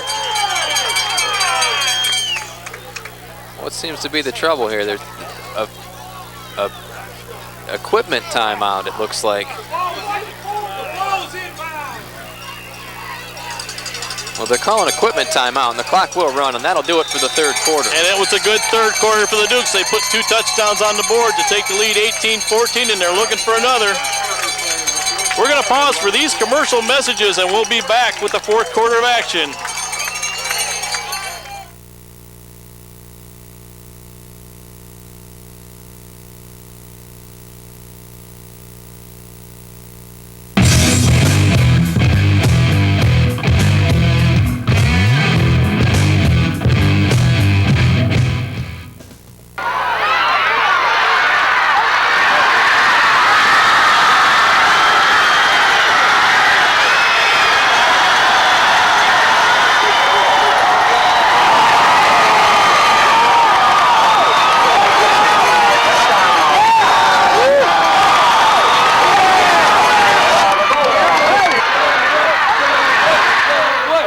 Dukes, you just won the biggest game of the season. What are you going to do now? We're going to Subway! Wellington Dukes and Wellington Subway, a winning combination. When the world's just waking up, I'm already out on the road. There's the Beckers. Our kids play ball together. That's the new industrial park we just built lines into.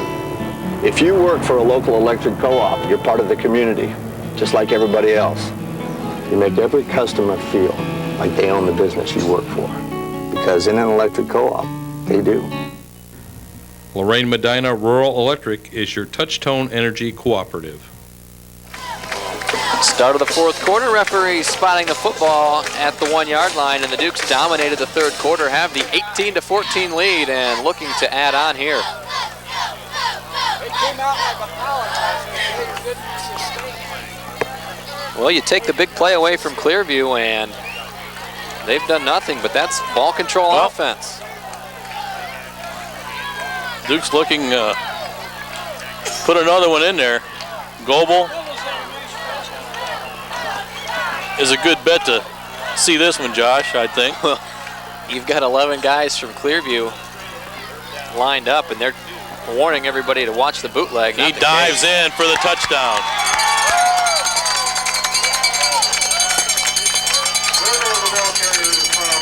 The 6-point plunge for the Dukes, and they've bumped the lead up to 24-14. Well, we need to work on our extra point plays, but I think they might kick this one. With a 10-point lead, I would think you'd kick it, make it still a 2-score ball game, but you'd force a Goebel gingerly limping off the field. You have to tape an ankle. 3 seconds into the fourth quarter, the Dukes up 10. Goble cramping up a little bit. Well, if anybody deserves to, it's him.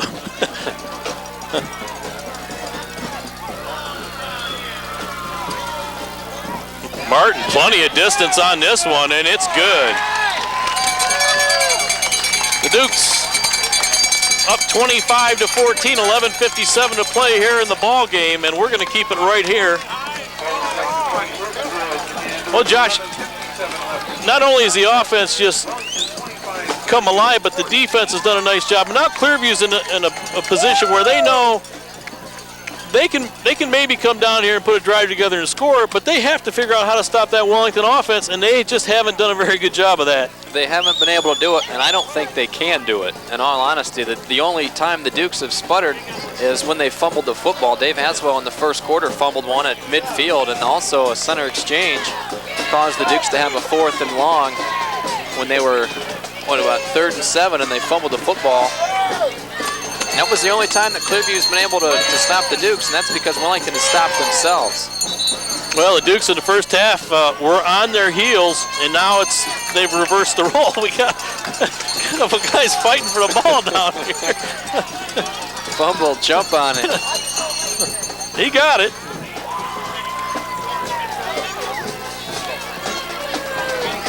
And don't forget, prior to the conclusion of tonight's game, we have our offensive and defensive players of the game, and as well as our block of the night.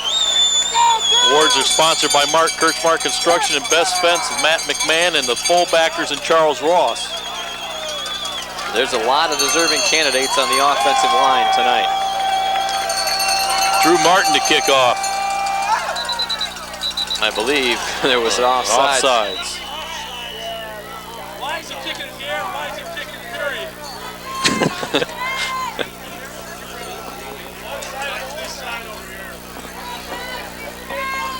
Dukes will back it up 5 yards. There's some miscommunication here with the coaches on and off the field.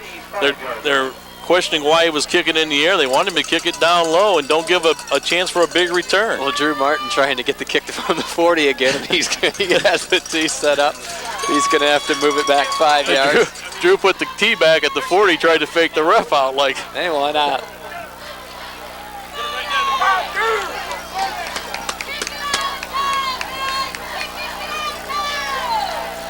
$11:57 to play, just 3 seconds into the fourth quarter, and the Dukes with a 25-14 lead. Martin has it teed up again.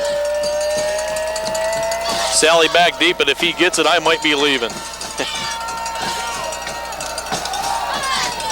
You gotta let this ball go out of bounds.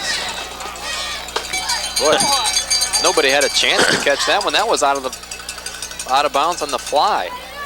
I think you want to take. I think they kind of outthought themselves there. They'll just take the ball at the 40-yard line.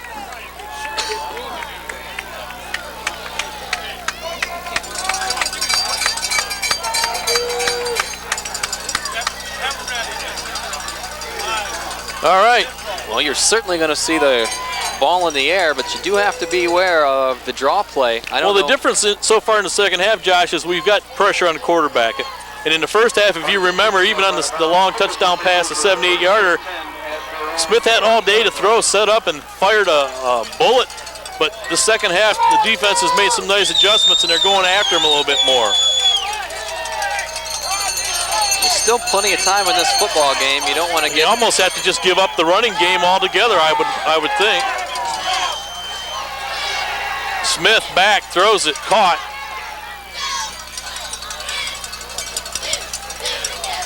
Sally looks like he has the first down in Wellington territory. I don't know why, but I just caught a glimpse of the other press box, and a guy just caught a football through the window from the cheerleader, and that was a good arm. Clearview fired up. They're at midfield. Well, they got the type of offense that's still going to cause you some problems. They're not going to run it, they're going to throw it. Well, you're going to have to intercept one. Or cause a sack and a fumble. One more turnover should win this thing. Smith and a keeper. No, hand the ball off, and only a yard on the play. If I'm Roger Smith, I don't think I ever hand it off to Sen. If I'm him, I keep it myself every time on that option play because he's so fast. If he gets in the open field, I don't think anybody can catch it. Second down 10, no gain on the play.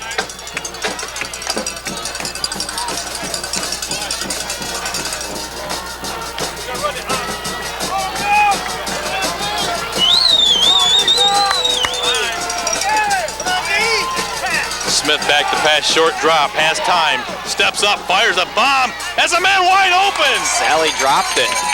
Boy, that kid has got a cannon for an arm. I don't understand what's going on. If you're a defensive back, you've got one responsibility. Don't let the big guy beat you for one, and don't let him get behind you for two. And both times... I'll tell you what, I haven't seen a guy throw the ball like this since we played Coldwater. This kid's a sophomore. He's got 2 more years.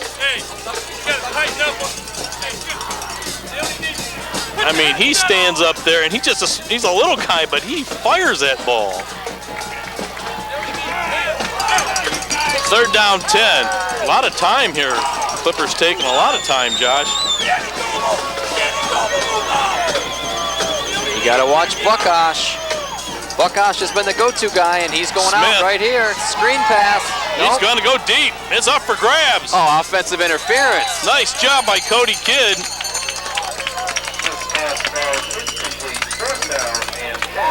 I mean to tell you, Cody Kidd was.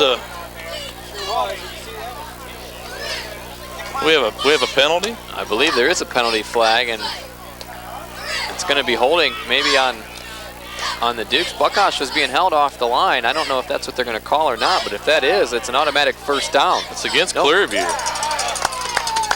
It should have been offensive interference. It looked to me, Mark, like that was a surefire screen pass. Yeah, I know, and it was like a jailbreak. And really, they're looking is it loss of down or no? That's what they're trying to figure out. From the spot of the foul, I think, and they're going to decline it, and it'll be fourth. We'll see if Clearview goes for it here, Josh. There's still plenty of time left, but if they give the ball to Wellington at midfield, they're asking for trouble. They got to punt it, I would think. They're sending the punt team out. And as just mentioned, Cody Kidd didn't. He was took to school there early on, and nothing against Cody because a lot of guys have been by Chad Sally. But nice defensive play by number 81. Well, watch the fake. Somebody needs to stay up. He's going to punt it. Nice kick. He's going to take a Clearview bounce. What a great punt. Down at the 1 yard line. And you know what? I don't think anybody minds that. As long as you get the center exchange. No, that's right. Everyone in the crowd saying the same thing. Just gives us more yards running that we can it's really eat up more clock. And you're up by 2 scores at this point. Great punt by Sally. We don't lose sight of that. And good kick coverage as well. 10:55 to play in this one. And the Dukes have it first down at their own 3 yard line. Well, what you have to do here is hang on to the football and grind it out. Well, you're not going to see the ball in the air, I don't think. Dukes are going to take as much time as they possibly can and just try to smash it right down the throat of the Clippers.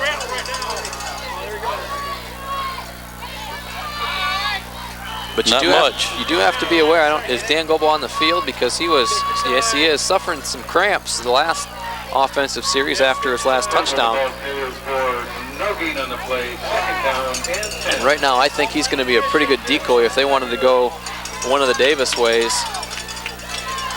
Well, Brad's out there. Chris is on the sidelines. Well, or even if you have the guts to do it, that bootleg play might work this late in the game with Dave Haswell on a keeper. Second down 10, no gain on the play.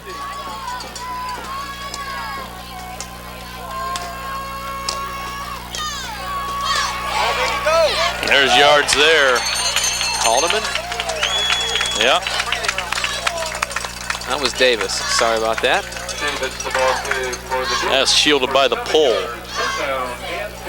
4-down territory. They're getting a little giddy up here in the crowd now. They're talking 4-down territory. 3rd down and 3. We're inside of 10 minutes to play. This would be a big pickup conversion for the offense. They could get it.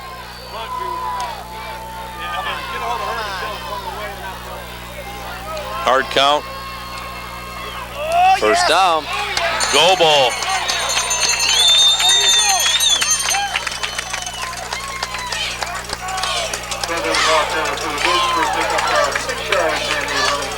That's a big conversion, Josh. 3rd down and 3. Clearview's defense needed to step up and just couldn't get it done right there. Well, I don't know that you can really fault Clearview's defense. They didn't stop them on 3rd down. They've not stopped them all game, and they look like a beaten team right now. Now, if you see Sally trailing Cody Kidd out by the sideline, he doesn't even watch the play. He just goes out and he's taken out of the play.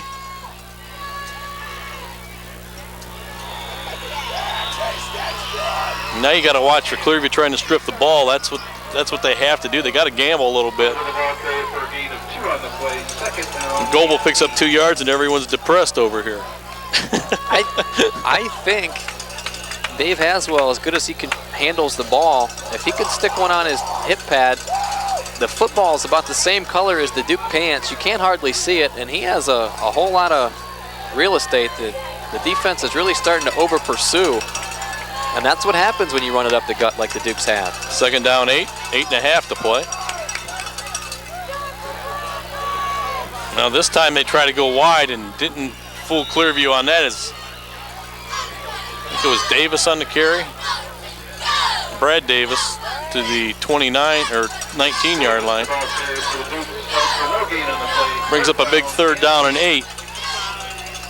You still run it here, I think, and take as much time as you possibly can.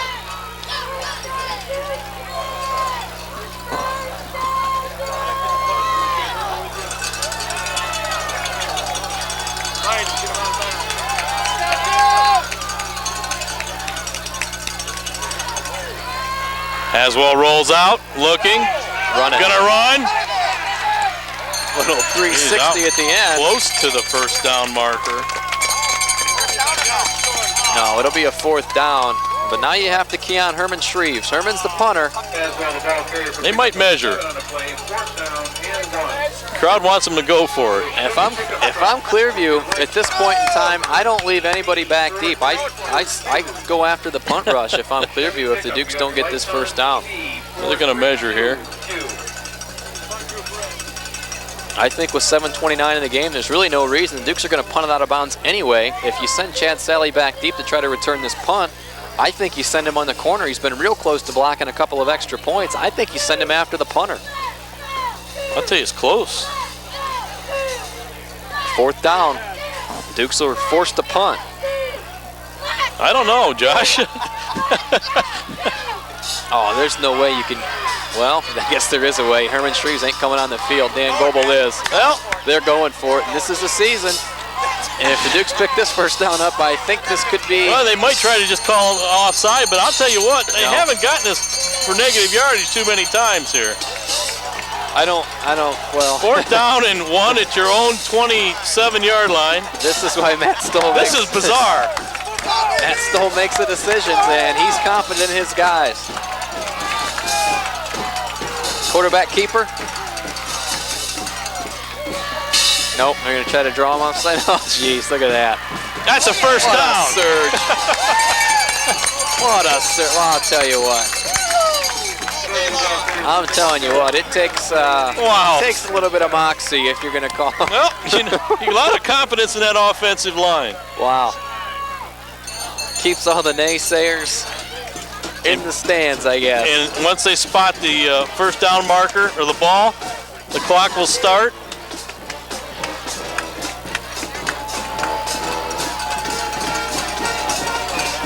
Clearview's linemen on one knee right now. They're Boy, 2 different halves of football tonight, Josh. Boy, oh boy. And we mentioned earlier, you know, Clearview played about as perfect as the 1st half as they could. They still only led by 8 points. Exactly right. There's no doubt Wellington head and shoulders above the rest of the LCC, at least tonight. First and 10 Dukes, just inside 7 minutes to play. Haldeman. Still up. Breaking tackles as he picks up about 9 yards on the play.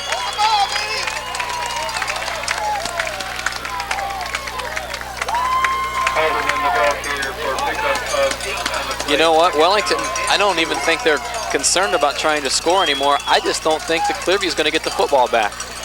They're down 2 scores, 11 points. Well, the only way they're going to get it back is if they let us score quick. It would appear. I don't think that they can stop the Duke offense. Well, when you go for 4th and 1 at your own 27, I've never seen that done. Only by a team that was losing, never by a team that was ahead in the game. Submarine. Close to a first down, though. Yeah, he's about a yard short. As we're inside 6 minutes to play. And certainly now, 3rd and 1, if you're going to go for it on your own 27, you obviously are going to go for it on your own 40. Well, we're in 4-down territory, right? Yeah, okay. You have to be. Barring a penalty. More equipment problems for the defensive side. Well, there's probably been a lot of pads and buckles snapped out there on some of the hits.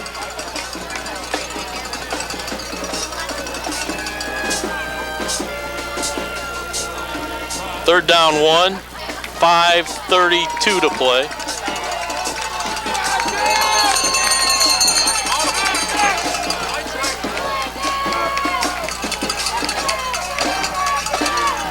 First down. How many carries does Goebel have tonight? He had 14 at halftime, and I think he's, he's got to be close to 30. Close to 30 and probably close to almost 200 yards. No, I think he's got to be over 200. He had 85 at halftime. Had a 46-yard drive himself.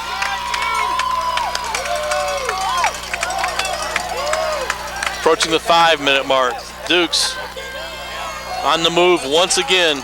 It's been an awesome display in the second half here at Clearview. Go, David, go!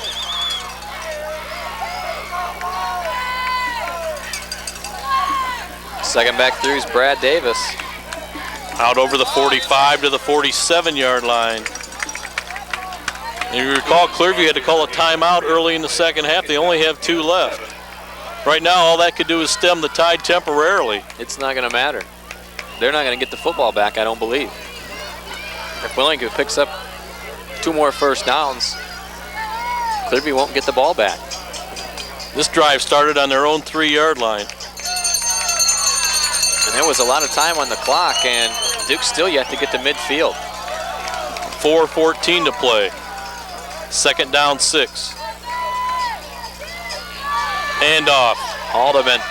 Boy, Garrett Haldeman dives close to the 45-yard line. Well, I thought somebody else besides Goebel was going to have to step up, and Garrett Haldeman has done that in the second half. He's rushed the ball very well. What, 3 yards at the half? Absolutely.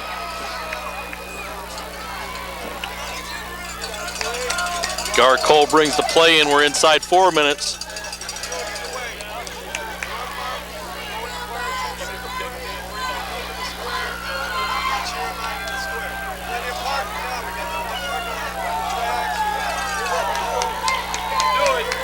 Duke's taking a lot of time milking that clock, getting down to the last few seconds before they snap the ball. Handoff. Again, Haldeman. Convoy of blockers. And a late penalty flag. I don't know what that is. I don't know, Josh. Is Clearview? I don't think they have a penalty tonight. No, we declined 1. Well, they'll call it. It's going to be on Wellington. I don't know. That play was 10 yards ahead of the action, so I don't know what that. It's got to be a legal block, I would imagine. Well, that's what they saw. And that leads me to tell you that the views, comments, and opinions made by tonight's announcers are their own and do not necessarily reflect those of this station. And any retransmission or rebroadcast of the pictures, descriptions, or accounts of tonight's game without the express written consent of GLW Broadband and TV 12 is strictly prohibited. Well, now you're going to mark it off from the original line of scrimmage. He's gonna, oh no. It's gonna be from way back there, and that's a huge penalty. Yeah, well, Haldeman was close to the 35-yard line, I thought. The penalty flag came from about the 25-yard line, and now the Dukes are back inside Now their they're own going to stop the territory. clock again because they're confused again out there on the field. They don't know where to spot it. Gives us a time to come up with our offensive and defensive players, and the offensive tonight is no-brainer. I mean, they lobbied last week for him. No such problem this week. It's going to be Dan Goebel, number 29. But don't forget about the offensive line tonight. Just, yeah, an outstanding job. They really, now that I don't see Matt Stoll's down there saying he was down at the 36. How can you mark the ball back here?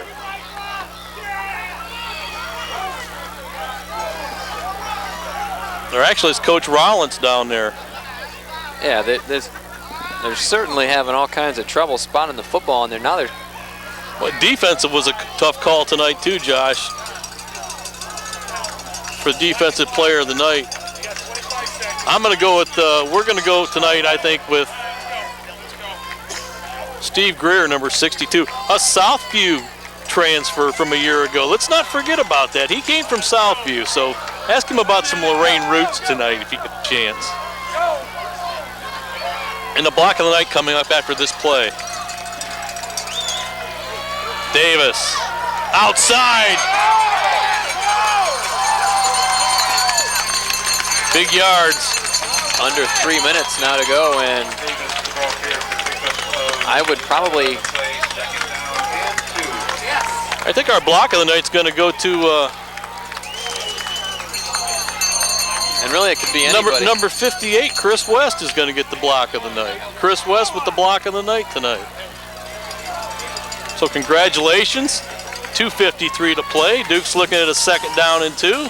Clearview. As the band comes up with the Papa was a Rolling Stone.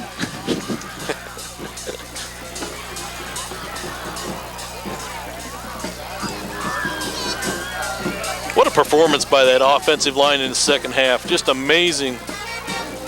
And really, the whole game, Josh, they had a fumble early on. Haswell lost a fumble. We had some, we turned the ball over on downs.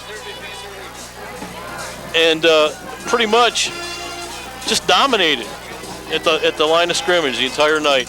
I mean, Clearview had the defense on their heels with some big plays, but I think the Wellington offensive line really came up big tonight. And the defense has pitched a shutout in the second half, gave up one big play and not a whole lot tonight.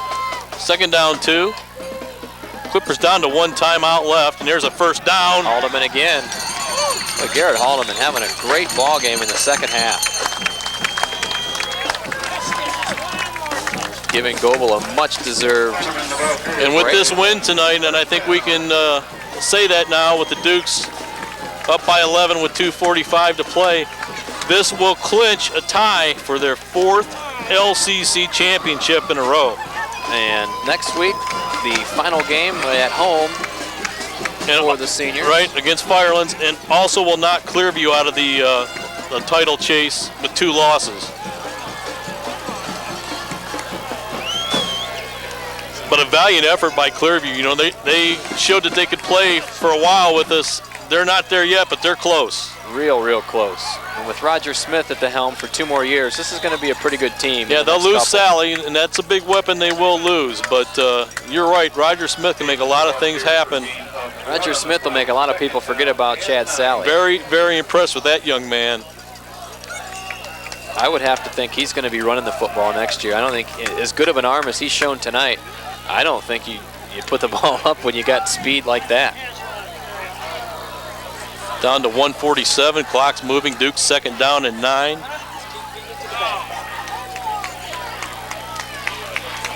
I'm going to roll, see if I can get some.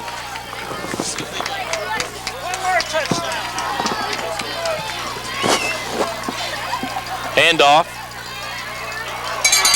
And Haldeman. But Garrett Haldeman. Boy, they found a new running back there. Well, Michael, I just told Josh that with this win, the Dukes will clinch their 4th consecutive, at least a tie for the LCC championship.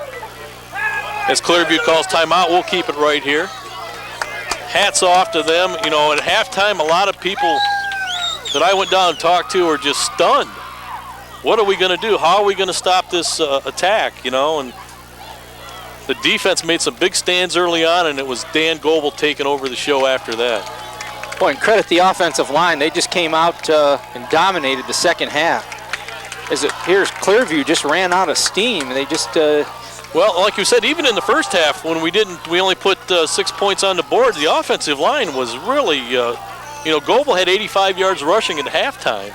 So it's not like we weren't clicking. It's just that we couldn't connect on the big play. We had a costly turnover and turned the ball over on downs, but they really stepped it up here in the second half. I would really, you know, I hope Josh remembers to ask Coach Stoll what he said at halftime to the kids, because they came out here with a completely different attitude in a hostile environment too. Yeah, unofficially 245 yards rushing for Dan Goebel tonight. Incredible. 3rd down and 1.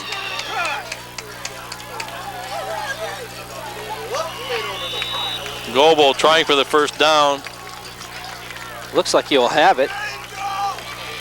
It is a first down. So 247 yards. 1:16 left in the game.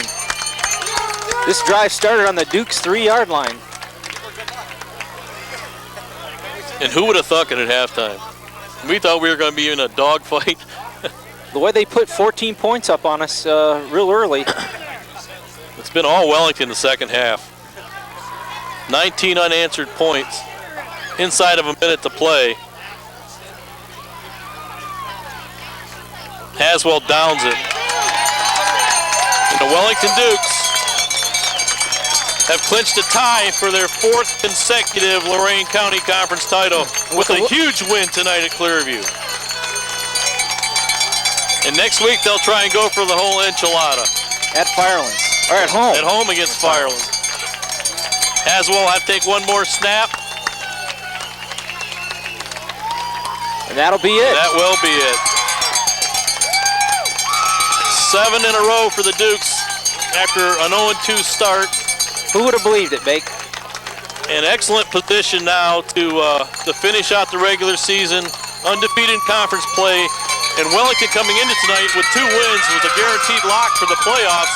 Don't know if they can get the home field. A couple things go right, they could get a home field game. If they take care of Firelands next week, we don't want to jump the gun, but tonight, what an effort in the second half by this ball club. I'd like to know how many yards Clearview had in the second half.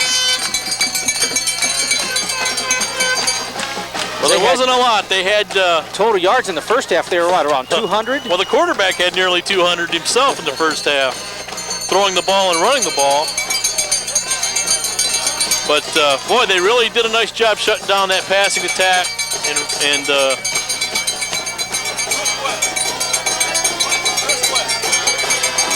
I had to yell out the block of the night to Charles Ross.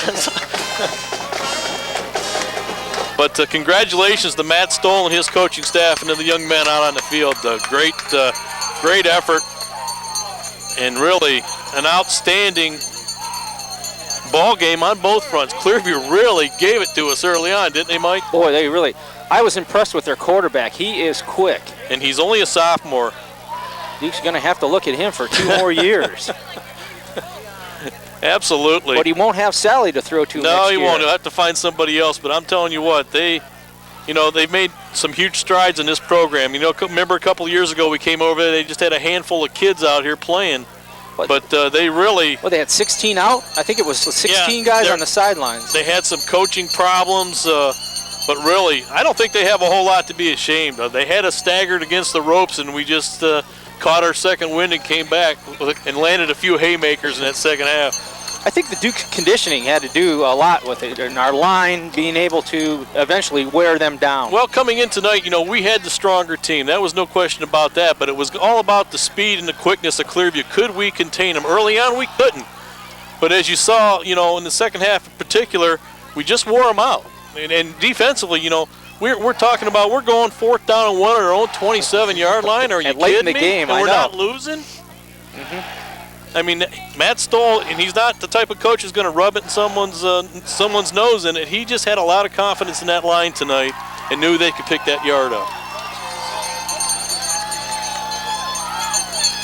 A huge win, and I'll tell you what, we've been over here a lot of times at Clearview when we've had long rides home. So we like to savor this one.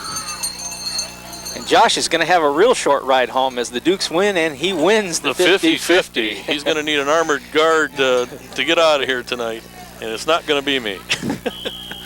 Well, congratulations to Wellington Dukes and Matt Stoll. Into our players of the night, players of the week, actually, players of the game. Offensively, it was Dan Goebel, unofficially 247 yards rushing.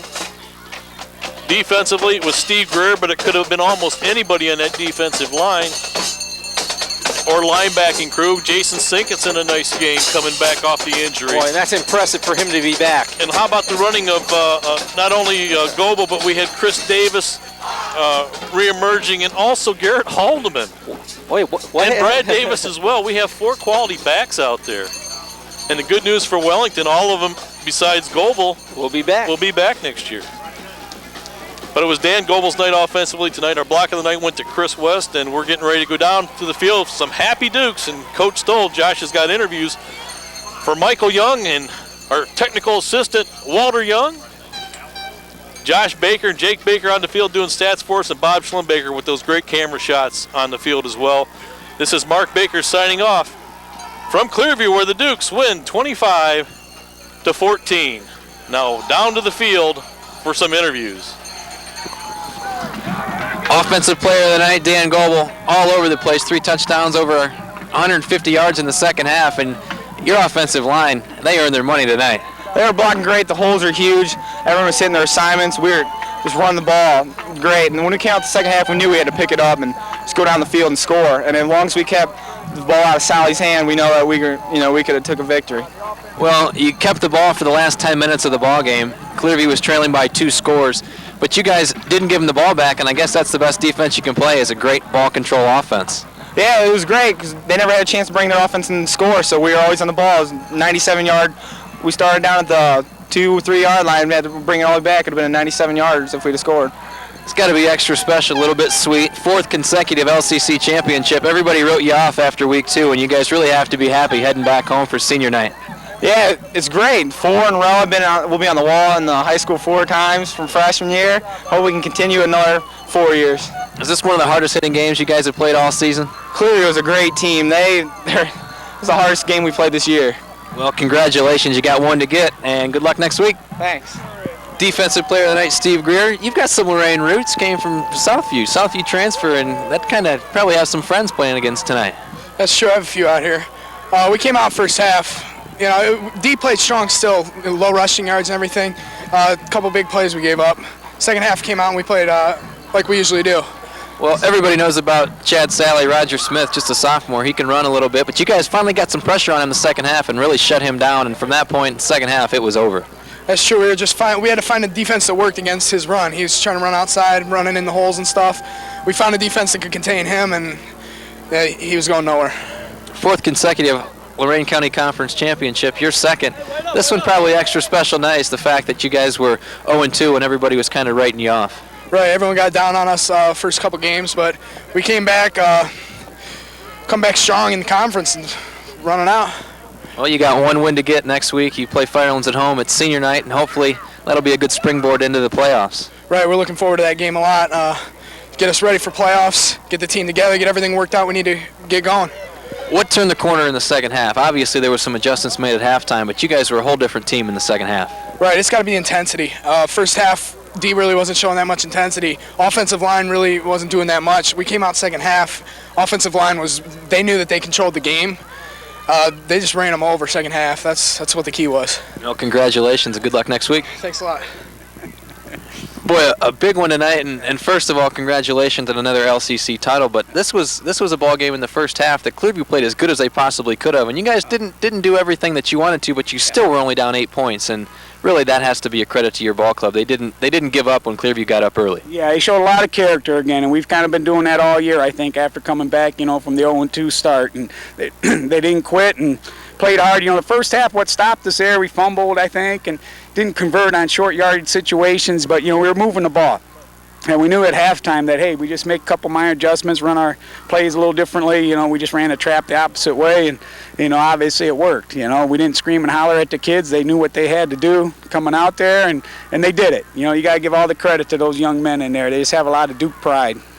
Really, it's a game of adjustments. The second half, it was a whole different ball game. You guys, you made the adjustments. You said you didn't scream and holler, and really, it's because the kids buy into your system, and they know this is a good football team, and the offensive line was just dominating in the second half. They have a great attitude. They really do. And that's the kind of football they like to play. Line up in the tee and grind it out on them, I don't know how many times I'd go for it on our own 30-yard line, But we knew if we get more time off the clock with the weapons that Clearview has, we'd be in a lot better shape. So, yeah, we took a gamble, and I'm glad we made it, that's for sure. Well, Roger Smith is going to be a good one for a long time, only a sophomore, and he showed the things he could do. Chad Sally, this is the last time you have the chance to play him, but boy, oh boy. How about the weapons that Clearview has, and the defense pitches a shutout in the second half? Yeah, right, and, a lot of that is give credit to coaches, Coach Roth, Coach Newberg making adjustments in the secondary and things, and and obviously keeping the ball away from them was a major key there. Those long drives, and we got their heads down. They weren't able to do the same type of things that they did in the first half. Well, Dan Goebel is going to get the headlines tomorrow, but what about the job that Garrett Haldeman did in the fourth quarter? Yeah, that was good to see. We keep trying to get Garrett a touchdown. No, he hasn't scored a touchdown yet, but obviously when they start trying to stop the other guys, we got to be able to go back to Garrett, and Garrett ran the ball hard. I was real pleased to see that. Yep.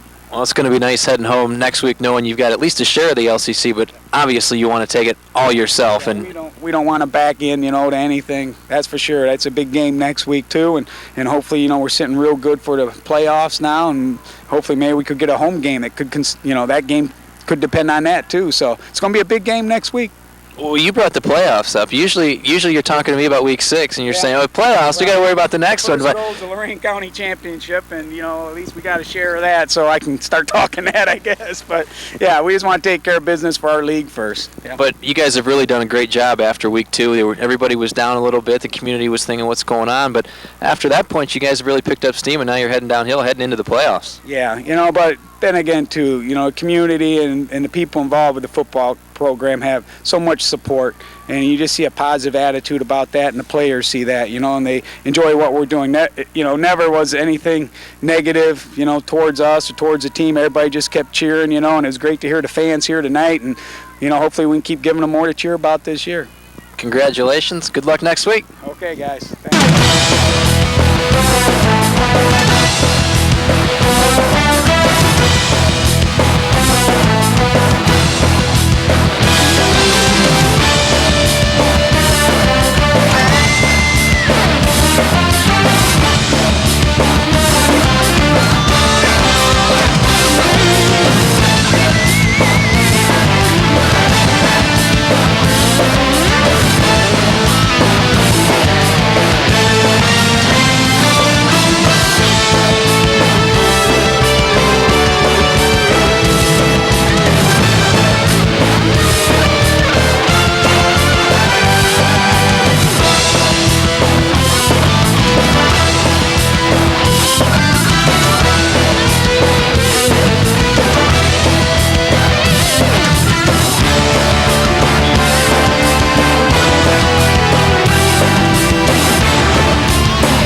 Dukes, you just won the biggest game of the season. What are you going to do now? We're going to Subway! Wellington Dukes and Wellington Subway, a winning combination.